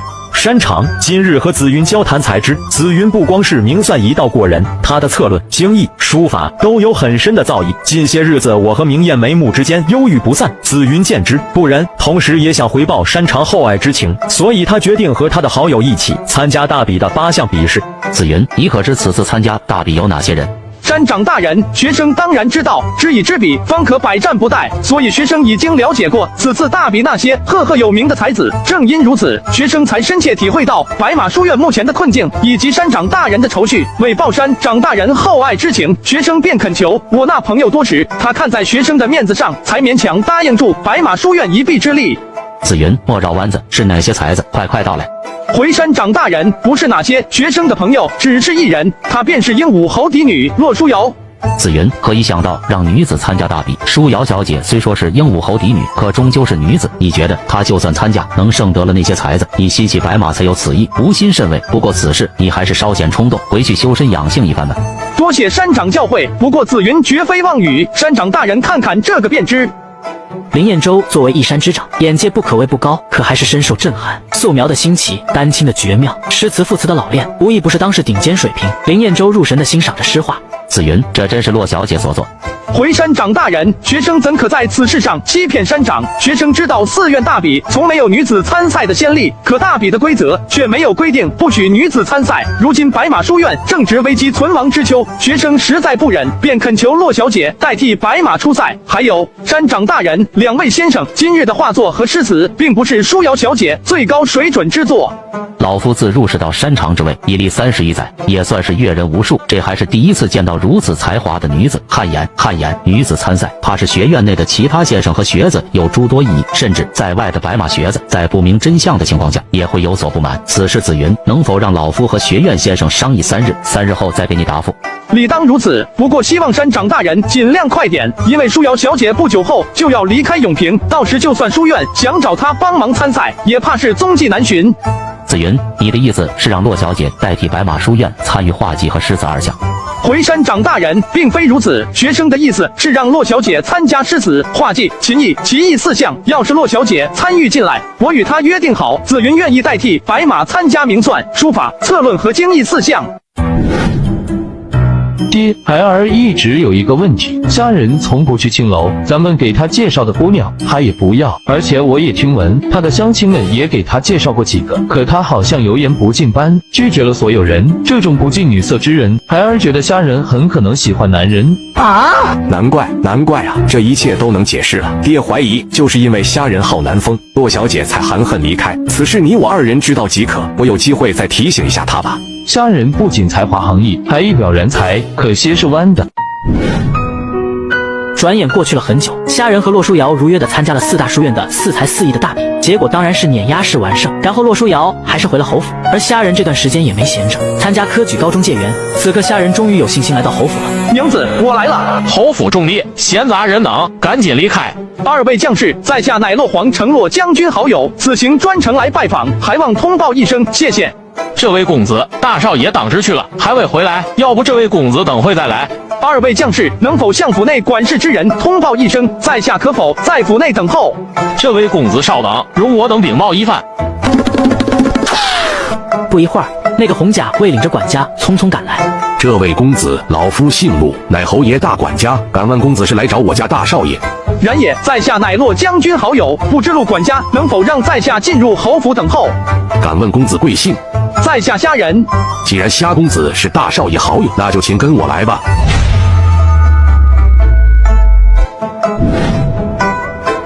这位是虾兄是吧？我听管家说，虾兄是大哥的朋友。我大哥文人朋友什么时候变这么多了？2哥就跟你很熟嘛，这么热情是干嘛？你不会对所有人都这么熟吧？原来是2少爷，失敬，不知2少爷找在下是何事？哪有什么事嘛，本少爷被我爹给禁足了。听说我大哥有个朋友来拜访，便好奇来看看。原来如此，不会这么无聊吧？虾兄找我大哥所谓何事，能否告知？或许本少爷可以帮虾兄传达一番。回言2少爷，在下只是找洛将军叙旧，无甚大事，多谢2少爷的好意。我见2少爷行色匆匆，似不是专程来此。2少爷找在下何事？有话直说吧。果然是读书人，聪明。嘿嘿，是这样，虾兄，我现在被我爹看得很紧。不过我与明香楼的妙轩姑娘明日有约，可现在根本出不去。这样下去，怕是要失信于人。虾兄能否帮我一个忙？很简单，明日虾兄去明香楼，帮我转告妙轩姑娘一番，就说本少爷改日再去找她。虾兄，你看这个忙。刚来侯府，居然让自己帮这样的忙，2舅哥，你真是个人才。要是虾兄愿意帮忙，明香楼的3个清官人，本少爷做主，送给虾兄，如何？你这是在做慈善的2舅哥，帮你带个话，就送3个青楼清官人。青楼的清官人都是有很才艺的女子，最重要一点，很贵。2少爷，在下没有去青楼的习惯，还请2少爷另找他人吧，抱歉。难道虾兄有喜欢的姑娘？说吧，是哪家的？本少爷做主，一定给虾兄弄来。你家的弄吧，这个在下并无喜爱的女子，也不善和女子打交道，所以2少爷这忙。虾兄有时候还是要变通一点，看虾兄一表人才，身材健硕，竟不喜欢女子，遗憾也。如此，我就不打扰虾兄了，这就告辞。大少爷，今日你有好友来寻你，现在在天堂等候。莫非是万世子来找我？回大少爷，非是万世子，此人是个读书人，叫虾仁。此人确实是我好友，他在哪儿？回大少爷，虾公子在东天堂。大舅哥，好久不见。怎么到这儿来了？你不知道我父亲的脾气吗？早晚要见的，不是吗？难道我要一辈子躲着吗？瑶儿知道吗？我刚刚才到，他还不知道。专门来找瑶儿吗？当然，顺便参加个会试。嗨，瑶妹，还是大哥有本事。你看他的人缘就比2哥好很多，经常有人来拜访他，怎么就没几个人来拜访我呢？2哥莫急，来拜访大哥的很多都是为了公事。一个书生哪来的什么公事？而且看今日那书生的样子，肯定是来找大哥玩的。哪有书生上门找大哥玩的？爹爹知道后还不发脾气？瑶妹此言差矣，我看今日那个叫虾仁的书生就是如此，看他那副开心的样子，找大哥准有好事。不过我总觉得这书生的名字有些熟悉。2哥，你说那个书生叫什么名字？说是叫虾仁，看起来就是个普通书生。怎么了，瑶妹？难道你认识这小子？2哥，他就是昨日生辰父亲提到的那个人。原来如此，居然是他！我说怎么名字这么熟悉呢？算了，瑶妹，不管他了，反正他是找大哥的，我先回去了。2哥慢走。东偏堂，洛皇城和虾仁正聊得火热，洛皇城再一次被虾仁惊讶到，他发现这个便宜妹夫虽来自乡下，但对朝局的分析简直入木三分。不过细细一想，洛皇城又觉得理所当然，这便宜妹夫可是文人翘楚，四绝才子，乡试解元。虾仁，我父马上就要回来，你今晚可有安身之地？赶紧走吧，妹夫，小心我爹发现后打断你的腿。大舅哥无需担忧，我正想见见岳丈大人。我说你小子可别当众瞎说，我爹最近正为瑶儿的事情忧心不已，你小子可别玩火，小心收不了场。大舅哥且勿操急，我有分寸，我可舍不得让瑶儿守活寡。你老实告诉我，你小子有没有对他？我虾仁乃圣人门徒，君子也，怎会做出某些失礼之事？那你的意思是，你想住在侯府？大舅哥，偌大侯府，难道还找不出一间多余的屋子？我这人不挑，比你住的稍微差一点也不是不行。你确定了？万一你二人之事被发现如何？要知道，驻守永平的洪甲卫貌似对你二人有些猜测，不过我已经打了招呼，但你二人可别把其他人当瞎子。多谢大舅哥，不过我意已决，是要为之才知不可为，我并非冲动。既已如此，我也不再多劝，那你就先住在沁院吧。多谢大舅哥。姿若佳人，淡妆亦甚美哉，娘子你真漂亮。怎么，多日不见，虾大相公的嘴可是越来越油滑了？说实话，也是油滑。虾大相公怎么想起来上京了？还能来干嘛？这不还有几月快会试了，想到路途遥远，所以想早点来备考，顺便嘛就是来看看娘子。来的时候一定要小心，等会你把府内各院各门下人们的值守时间记住。当然，不过照娘子的意思，娘子是知道我要住在府内，这是做长期的打算。怎么，你不想住，不想经常来找我？你说呢？换值守之时，下人们精力会分散，你可以见机行事。还有，深夜凌晨时分，下人们会困，你要趁这个时候离开或者过来，这样安全点。娘子，你这是在叫相公进女子闺房？谁教你进女子闺房？我是教你进我的闺房，你只许进我的。怎么，你还想进其他的？只进娘子的，我进其他闺房干什么？总有一天，我要光明正大来这里，我要侯府上下所有人迎着我来这里。站着干嘛？这里也没有凳子坐，去床上吧。啊，娘子，你说什么？没听到算了，我不说了，你走吧。等等，娘子，我的意思是，我不是没听到，我是没懂。上去，上哪儿去？去床上。小声点，小声点，小心隔墙有耳。虾大相公敢做，还怕别人知道？先上去。虾仁3步跨作2步，脱了鞋子，直接上了床，半靠着床架，望着洛书瑶一脸的期待。洛书瑶想了想，又咬了下嘴唇，开始宽衣解带。等等，娘子，你干嘛？我只是单纯的在床上坐坐。洛书瑶转过身，没有回答，自顾自脱了起来，边脱边把衣服扔在地上。不一会儿，身上就只剩下亵衣和亵裤，连袜子都已经脱了，光着小脚。虾仁看着便坐了起来，心头已经燃起了火，火很大。看吧，好看吗？当然，我娘子可称得上天下第一美人儿。还记得吗？我答应过你，你考上解元，我就穿得更少一点，喜欢吗？当然喜欢，娘子哪儿我都喜欢。饮食男女，人之大欲存焉，夫妇之礼，乃合天理。你我虽未去官府登记造册，但瑶儿早已把你当作真正的夫君，你会不会怪我此前不让你行那周公之礼？食色性也，相公，你是不是很难受？放心吧，娘子，相公当然不会怪你。要是太过随意，也与理不合。不过嘛，难受倒是真的难受，有时候还会睡不着觉。哎，没办法，有什么办法呢？没事儿，我不急的，娘子。那就好，不急就好，不急就好。那我穿衣服了。哎，等等，急，我随便说说嘛，娘子，不要当真，让衣服躺在地上吧。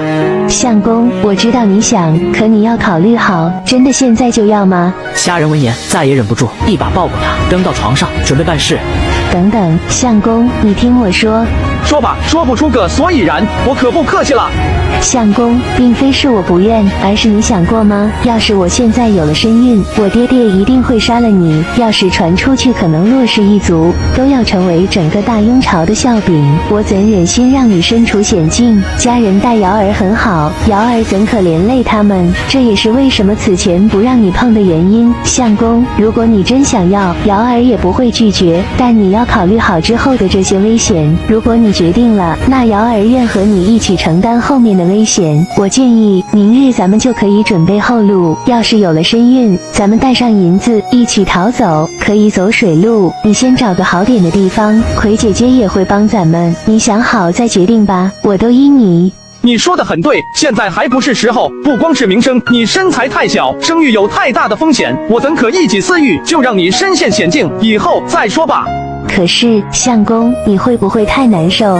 还好吧，不过我倒有一个两全其美的方法，不知娘子愿不愿意？快说，快说！虾仁附在了他的身边，说起了悄悄话。柔提，我想知道，闺房雅剧可没有记载这样做的。虾大相公，你是怎么知道的？这个嘛，是个男子都知道吧？闺房雅妓，娘子，你居然看这种书？夫妻之道，服天理，因伦常，我有何不敢看？事实上，高门贵族大户人家的女儿，在即或出嫁之时，都有专门的老妈子教授房术，自然有人教我。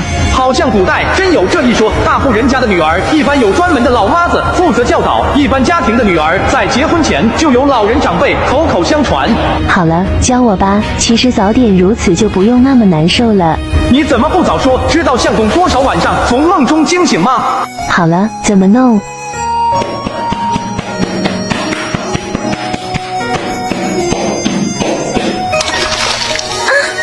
好点没有？好多了，谢谢娘子。不错嘛，虾大相公，还知道谢。娘子，按照大庸的礼法，咱们这算不算是暗中苟且？你说呢，虾大相公？还有3个多月便是会考，要是考有所成，中了进士，得了一官半职，到时候和侯爷摊牌，看能不能直接取走洛书瑶。要是不行，尽一切方法抱龙耀帝的大腿，看龙帝能不能赐婚。现在一介举人的身份，想要短时间内取走侯府女，困难很大，无法。老丈人是个势利眼。放心吧，不管如何，我会征得圣上以及侯爷的重视。要是得了圣眷和侯爷的重视，那事情将好办很多。这才是我洛书瑶的相公。相公，大胆去吧，我会在暗中助你，有什么事我跟你一起承担。真儿，听府内下人说，你这几日难以入眠。回老爷，确实如此。妾身这几晚依稀能听到外面下人的声音，还有闪烁的光亮，颇觉闹得慌。今日便撤了下人，少点了几盖油灯。今日魏老国公找到我说，他那孙子不嫌弃瑶儿的孤煞鸾星命格，还有南北病症，想再和老夫再次联姻。老爷，瑶儿此前可是骂过金世子，这年轻人之间打打闹闹算不得什么，我只是在考虑圣上见我两家联姻会怎么做。还有这老狐狸忽然不介意瑶儿的名声，想找我联姻，是为了什么？真儿，你帮我想想。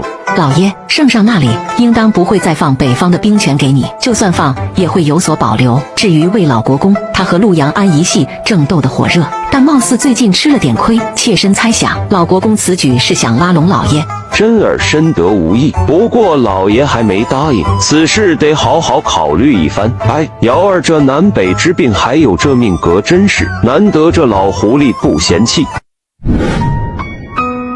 时辰不早了，现在走吗？再不走，天都怕是亮了。怎么舍不得相公？我才没这么矫情。不过虾大相公的胸膛挺暖的，靠着挺舒服。哈哈，咱们在家的时候，你可是没这么说过，反而像只警惕的兔子，稍有风吹草动就跑得飞快。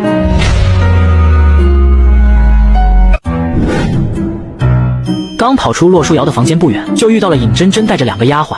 这位公子颇为面生，敢问是成儿还是灵儿的朋友？回夫人，在下乃大少爷好友，姓虾名人，字子云。此行入京参加会试，在侯府叨扰几日，多有打扰，还望恕罪。参加会试，如此年轻的举子也是少见。举人乃文人翘楚，定当阅览群书，所以虾公子应当是爱看书之人。回夫人的话，此话对也不对。在下虽爱看书，可这天下书卷千千万，在下却独爱一本。此书豁达开朗，别具一格，虽未包罗万象，可却独有千秋。所以要说到爱看书，那在下只爱看这一本。哈哈，让夫人见笑了。这可倒是奇了，身为举子，居然只爱看一本书。可要是有了更精彩的新书，虾公子又当如何？回夫人，在下绝非喜新厌旧之人，在下独爱之书厚重无比，加上在下身体柔弱，是以出门之时只能带上一本，再也拿不起第二本书了。呵呵，夫人见笑。原来如此，世上竟有此奇书。回夫人，此书是在下无意中遇到，见其与众不同，便带回了家。天下仅此一孤本，非有缘之人不可得也。这倒是奇事，也罢，我还有事，虾公子就请便吧。如此，夫人，在下告辞。眼前的是上京大儒水镜先生。虾仁自上次寺院大比第一次提出微胡论，名声大噪。虾仁来了上京，便受到了大儒水镜先生的邀请。子阳学子虾仁拜见水镜先生。无需多礼，你便是提出微胡论和诗经之意的四绝才子虾仁。回水镜先生是学生所作。呵呵，虾仁，你既已知道胡蛮凶残，为何还极力主战？岂不让生灵涂炭？教化之，不比拿刀剑硬拼更好。然也，大师兄说的极是，圣人之言，可教万物。耳濡目染下，相信胡人总有开窍的那天。是即我观虾仁知书达理，可竟不知这个道理，实属费解。几位师兄，在下的微胡论中已经阐述得很清楚，师兄一看便知。关于胡人之事，在下已下了言论。是吗？我可能没那么多闲暇时间。那你还有时间问个锤子！学生想问问水镜先生对胡蛮是何意见？要是水镜也是这个态度的话，我觉得没有必要待下去了，道不同不相与谋。还有，就不能聊聊其他开心的事情吗？自己是受邀请，不是来受训的。虾仁，老夫有疑问，这也是老夫叫你来此的目的。如你所言，以武抗胡，以刀剑对刀剑，是你之策。不过老夫想问，刀剑无眼，你愿上战场否？既然你力主一战，那你何不自己上战场试试？见识了刀兵之后，你还能有此勇气？回水镜先生，在下只是一介书生，实不忍天下生灵涂炭，百姓流离失所，才持以主战之策。要是在下上了战场，怕是会给大庸将士拖了后腿。不过，要是终有一天胡人铁骑踏破我汉家之地，就算我乃一介柔弱书生，也必要握枪捅胡人2个窟窿。虽死，吾往以为天下百姓何惧哉？虾仁，你可是公羊？原来水镜先生一脉竟是公羊学派。公羊学派的人很猛。公羊学派是儒家经学中专门研究和传承《春秋公羊传》的一个学派，也是汉武帝最推崇的学派。在西汉的时候发展到巅峰。公羊学派有2个核心思想，一是大一统，二是大复仇，这就是著名的9世之仇有可报也。公羊学派的人有仇必报，就算你家族传承9代，一样要报。那刚刚那几人为什么是那样的态度？可以啊，一群演员想试探我。原来水镜先生乃公羊大儒，在下深深敬佩之。虾仁，我公羊学子并非莽撞之人，事实上我等兵法战书也是了熟于心，预设也不差，只不过时也是也，落到如今的下场。水镜先生无虑，天下学子心有明镜，只不过熙熙攘攘皆为利也。大多人的立场都乃名利所趋，此乃人性，非公羊之错，但终有一天他们会警醒的。虾仁，你果然是心灵通透之人，否则不能做出如此策论，还提出《诗经》之意。关于《诗经》之意，老夫思索后觉得有很多不妥，如人伦之道，为教化之始，那信大人令下何也？为何不能作为教师？闲谈之中，虾仁知道，其实水镜先生隐居后，共教授了3届学生，第1届收了3人，第2届收了5人，第3届9人，共17人。很多人都在朝堂围观，甚至有很多还是鹦鹉侯的人。当然，这些都是明面上的，暗地里到底有多少公羊学子，不得而知。侯爷一回来，就听说虾仁这小子住在侯府。虾仁刚从水镜先生哪里回来，就被侯爷召见。荆轲举人下河村虾仁参见鹦鹉侯镇北大将军。我们见过面吧？回侯爷，之前在永平侯府，在下有幸见过侯爷一面。我没想到，当时那个愣头青书生竟如此深藏不露，着实让老夫刮目相看。侯爷过奖，在下饱经磨难，很多事情想得多了一点罢了。当时你把我的女儿带走，可有无礼于她？回后爷，此中详情相信大少爷已经跟您讲过，在下只是帮了骆小姐一个忙而已，并无他意。之后骆小姐一直隐居在下河村，且是单独所居。可我的人说，下河村村民可把你2人当成真正的夫妻。回后爷，骆小姐曾言，她厌恶金世子那样的纨绔，与我夫妻相称，乃是骆小姐明面上的自无之举，侯爷应当知晓。不过在下心有疑惑，侯爷下河村时，在下也算得上骆小姐之友，此事也早已盖棺定论。莫非侯爷找在下只是为了询问此事？要是侯爷怀疑在下对骆小姐做了不轨之事，悉听侯爷尊便罢。哈哈，是本侯多虑了。瑶儿年幼不懂事，你倒是个懂事理的，老夫相信你。虾仁，你如此年龄便能写出如此深刻的策论，朝堂重臣不如你的人多矣，本侯很是欣赏。侯爷过誉了。虾仁，你之前所说的胡人会在半年内再次南下，可有依据？侯爷，此事在下也无依据，都是在下的猜测。要说依据的话，在下认为一群凶狠的恶狼周边可从未安静过。如果恶狼周边很是安静，那只有一种可能，羊被吃光了。所以我猜测睦州、魏州、刘州3州之地渗透了很多胡人，只待一声令下，便可占据各大要道，给大庸沉重一击。乌州之地易守难攻，连接难地，更容易传递消息。所以我认为乌州还未被渗透的厉害，但其他3州怕是凶多吉少，而且胡人入侵的时间，我相信也不久矣。你此前策论中有言，让本侯放弃3州之地，退守乌州，这是怕了胡人。侯爷，您认识在下的第1天，在下可有怕过？既不怕，不战而退，岂非？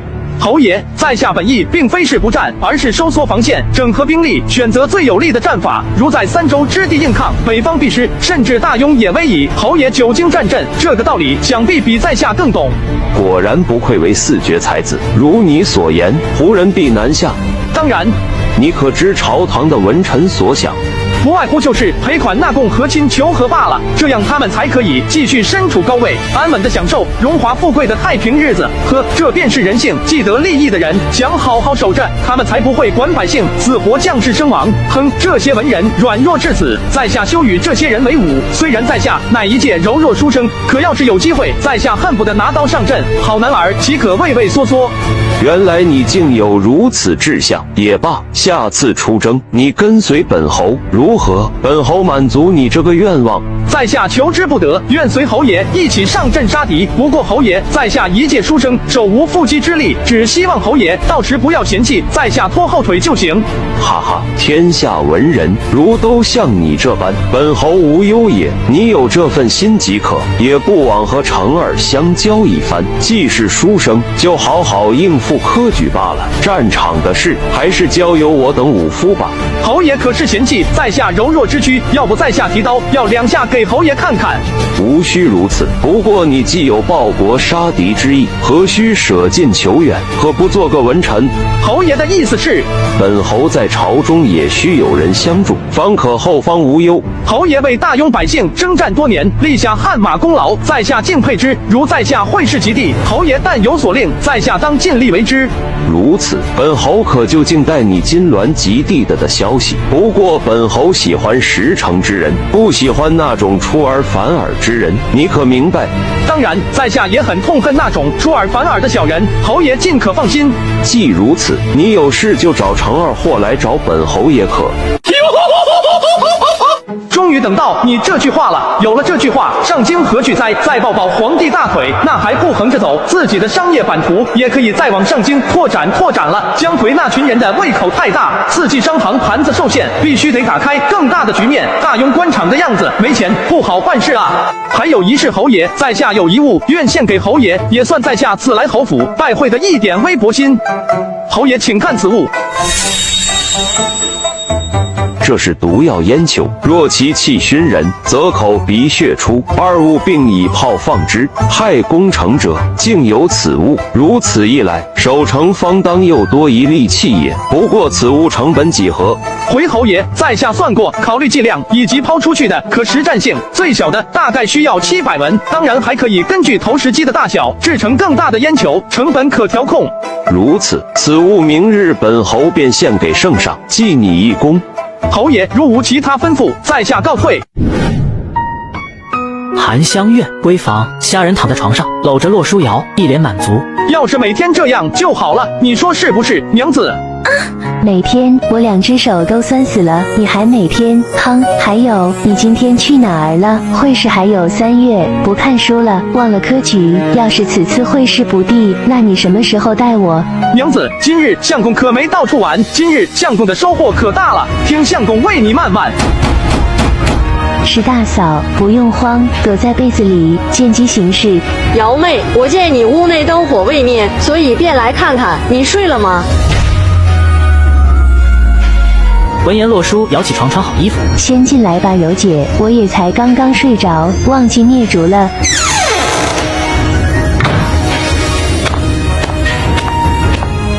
瑶妹，是不是打扰你休息了？要不我先回去吧，明日再聊。没事，柔姐，我现在不困，咱们聊天吧。哎，瑶妹，天气渐暖，还盖这么厚的被子？晚上有些凉，所以盖了张厚的。哎，姐姐嫁过来2年多，肚子还未动静。礼法云：无子乃不孝也。夫君嘴上虽未说，可我始终感觉对不起他。柔姐无需担忧，多和我大哥，相信早晚会有的。大夫也说过，你们的身体都没毛病。希望如此吧，瑶妹。哎，希望你以后别遇到像姐姐这样的事情。姐姐还是再去庙里求求吧。瑶妹，打扰你了，早点休息吧，我先走了，改天再谈。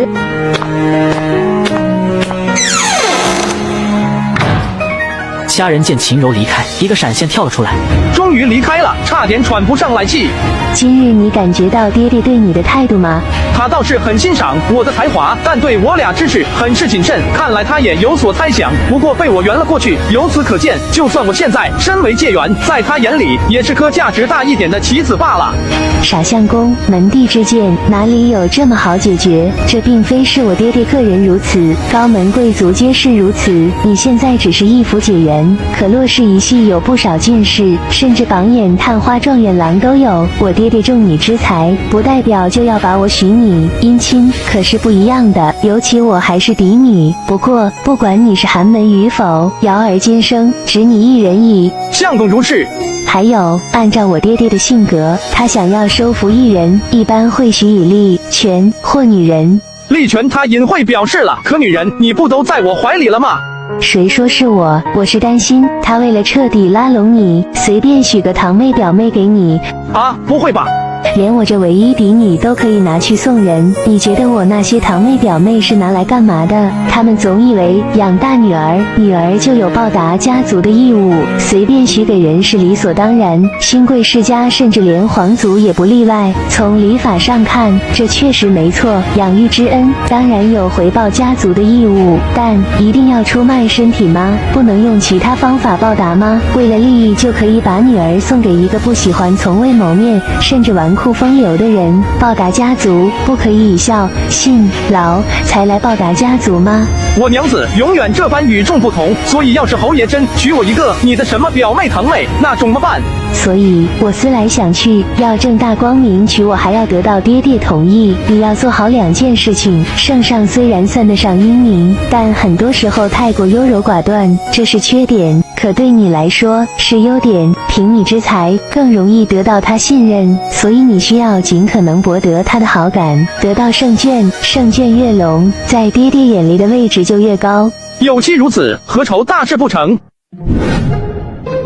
姜葵公主借着诗会的名义邀请各路才子，当然这其实是姜葵公主也想知道虾仁到底是个什么样的人。此时姜葵公主正单独找虾仁谈话。紫阳府世子虾仁参见姜葵公主。虾公子，可知本宫找你所为何事？回姜葵公主，在下猜想原因有2：一嘛，珠玉是否无瑕，要亲眼见过才知；二是以文会友。虾公子果然心灵通透，本宫有疑问。对礼怎么看？回公主，在下私认为以礼治国弊端很多，人性复杂，礼并不能约束全部，更多人是打着礼的幌子行恶事办脏事，且礼也很容易被曲解，导致各种糟粕，约束思想越来越多，长久以往，思想禁锢更甚，也许会导致我华夏固步自封，法为主，礼为辅，法须完善，理须去破流经，法理并存，何其难也！事在人为。你确实如他所说，和一般书生不同。不过你虽未解元，可乃一介寒门，娶勋贵嫡女还远远不够资格，顶多能娶旁系女。你可知道世家大族之间的嫡系还未嫁娶过寒门？虽千万人，无往矣。呵，无往矣，可笑！你只身一人，何往？还敢住进侯府？要是被人发现，不仅他会名誉扫地，为天下唾弃，还有你的小命。呵，这就是你的网。不住侯府难道就不会被发现吗？早晚也会知道罢了。我只是想多见见他，想多和他待会儿而已。他也如是。不忍一时，何忍一世？如此冲动，只着眼眼前，何成大事？眼前未来我都想要，难道畏畏缩缩就可成大事？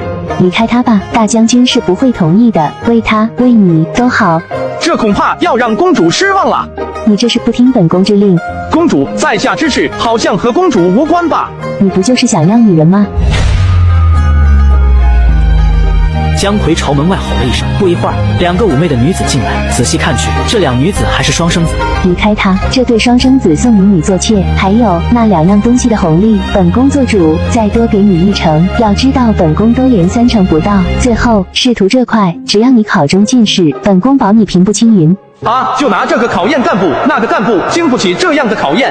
姜奎公主同为女子，为何要把这些女子当成货物般送来送去？她便是厌恶这样的感觉。在下曾以为姜奎公主明白，可现在看来是在下误会了。公主还是收回去吧。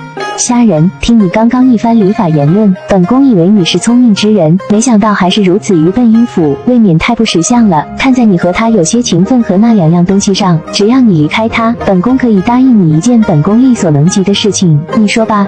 公主和他分开不可能，我曾经丢掉过他1次，我答应过他再也不会把他丢掉，哪怕与天下为敌。与天下为敌？呵，就凭你区举人身份？不是凭在下的决心。本宫再说一次，为了他的名声，还有你的小命，离开他，刚刚的条件都作数，本宫对你已经是仁至义尽了。公主还是莫要强人所难。哼，岂有此理！竟如此不识抬举，秀意味何在？突然，一群侍卫一个闪现，出现在了虾仁周围。虾仁，你可想好了，要死还是要生？为了他的名誉和安全，本宫不惜一切。姜奎公主，何不让他来此看看他的意思？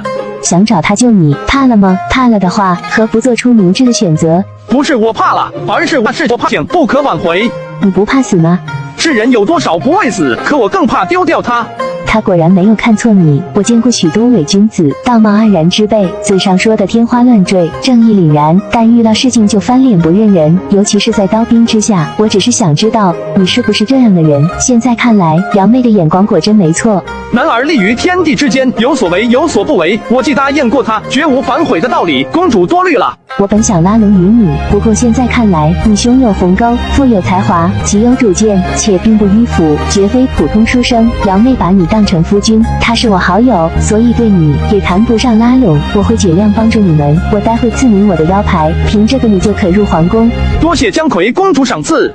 时辰不早了，待会儿还要举行诗会。你刚才说想低调一点，诗会上并不想扬名，本宫觉得太过低调，畏手畏脚，反而落了下乘。心怀天下胸有诗书之人，谨慎固然是好，但有时候也要久托豪气。再说，在本宫的诗会上夺魁，很容易在上京读书人中扬名，对你的仕途也有帮助。公主说的有理，如此，在下倒想会会上京的才子们了。今日诗会上有几人当众羞辱洛书瑶，导致诗会也没有继续下去。虾仁自然是知道这背后是金鸿昌捣鬼，虾仁就堵在他们的必经之路，小小惩罚了一番，深夜才回到侯府，钻进洛书瑶的房间。让你担心了，有必要吗？我答应过你，永远不欺负你，其他人更别想，任何人也不可以。你这段日子可有耽误学业？当然，还有2个多月便是会试，我可不想再等3年。你要是考上状元，我就……你说的哈，不许反悔。单于，右贤廷8万儿郎已做好准备，可随时出征，只待单于一声令下。右贤廷儿郎愿为单于撕碎一切敌人。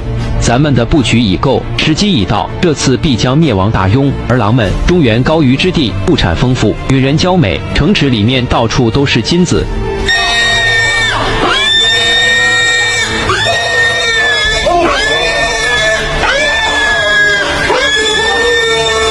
北地的汉人已经有很多咱们的奴隶，不过还不够。南方的汉人可是更加细腻，更会伺候人，当奴隶最好不过。儿郎们，你们可有几年没有征战过汉人军队？本王问你们，你们手中的刀可还利否？手中的矛可还锐否？手臂还能拉得动弓否？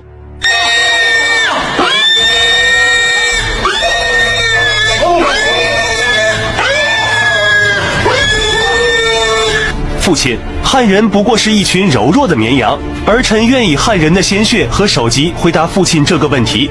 好，一群绵羊也敢占据南方风雨之地，天狼神也不会答应。还有，据南方的汉人传来的消息，雍庭的公主长得可是极美，尤其是皇后生的那个。孩儿愿把雍庭的公主都抢回来献给父亲。好，不愧是我的好孩儿，我等着。右贤庭王听令，令你率领右贤庭好儿郎做先行部队，务必在3月之内攻克北阳4州，能否做到？父亲为何小看孩儿？收北阳4州，何须用得了3月？汉人军队下就跑了，孩儿只需要1月即可。荣显，就算是一群绵羊，也有那么1、2只脚硬的。若老儿，还有那万老儿，这俩老儿都不可小觑。为父还曾在这2人手上吃过一些亏。荣显，这次我要的是整个南地。你虽骁勇，但容易冲动各莽，这也是让你打头阵的原因。但你要记住，切不可轻敌，狼不小心也可能会被羊拱倒。我相信咱们的儿郎1个月可以拿下4州，但你此去还有一个目的，就是杀掉骆老儿，可能需要一些计策。骆老儿用兵小心谨慎，要是一直躲着，很难杀死。此人不死，早晚都是野患，所以时间还是给你3个月，并且我会让秉文军师随军前行，你得按他之计行事。普罗朝后叫了一声，帐帘内又出来一人，正是一副书生打扮的首席军师冠丘秉文。见过右贤庭王，此战还望右贤庭王多多关照在下。父亲这是不相信我，还派军师跟着。军师乃一介文人，搞政策还可以，但战事上的事情，一介文人知道个屁。到时看军师小不小事，要是不小事，本王得找个理由把他踹开。本王有了军师，当如虎添爪也，哈哈。右贤庭王言重了，在下定当尽心辅佐。好了，具体事宜你们下去之后再行商议吧。儿郎们，本王等着你们好消息。愿天狼神保佑我大漠胡族，必将汉人的头颅女人金银敬献给单于。愿天狼神庇佑。儿郎们，跟本王南下灭了雍庭。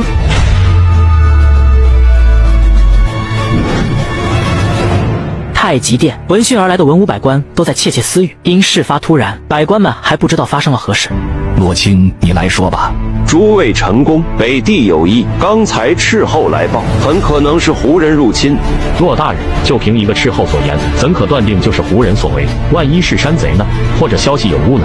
是啊，骆大人，这几年来北方4州一直平静无波，胡人似乎被北定府的读书人教化了。而且北洋布政使窦远年窦大人传来的消息，都说胡人并无异常。骆大人是否多虑？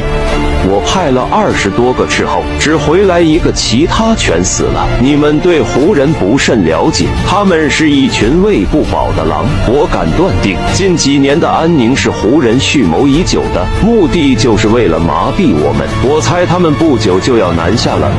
骆大人为何如此笃定？这只是你的猜测而已。也许你的斥候莽撞无礼，被北方守军当成了奸细，才有现在之事。事情并未发生，仅凭一番猜测，就让群臣如此大动干戈。骆大人这番动静，是想如何？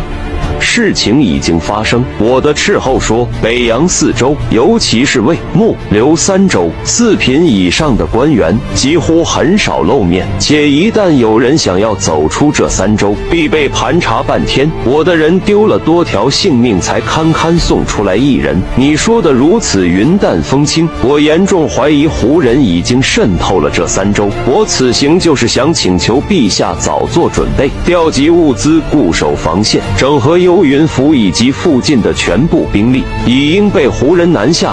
骆大人，先不说仅凭些许风吹草动就断定胡人南下有多武断，就说真按你所说去安排，万一胡人本无南下之意，但看到你如此大举调兵之举，还以为咱们主动挑衅，反而激怒他们，导致真正有了南下之意，这又该当如何？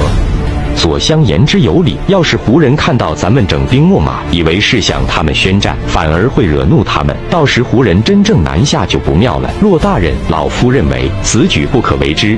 我相信骆大人，你们见过胡人就知道，他们毫无礼义廉耻，从来不会变得温顺，一旦饿了就会烧杀抢掠。我也赞同骆大人的观点，北洋府的情况怕是不妙，请圣上下旨，老夫愿领北部边军以及周边军队镇守北方，以防万一。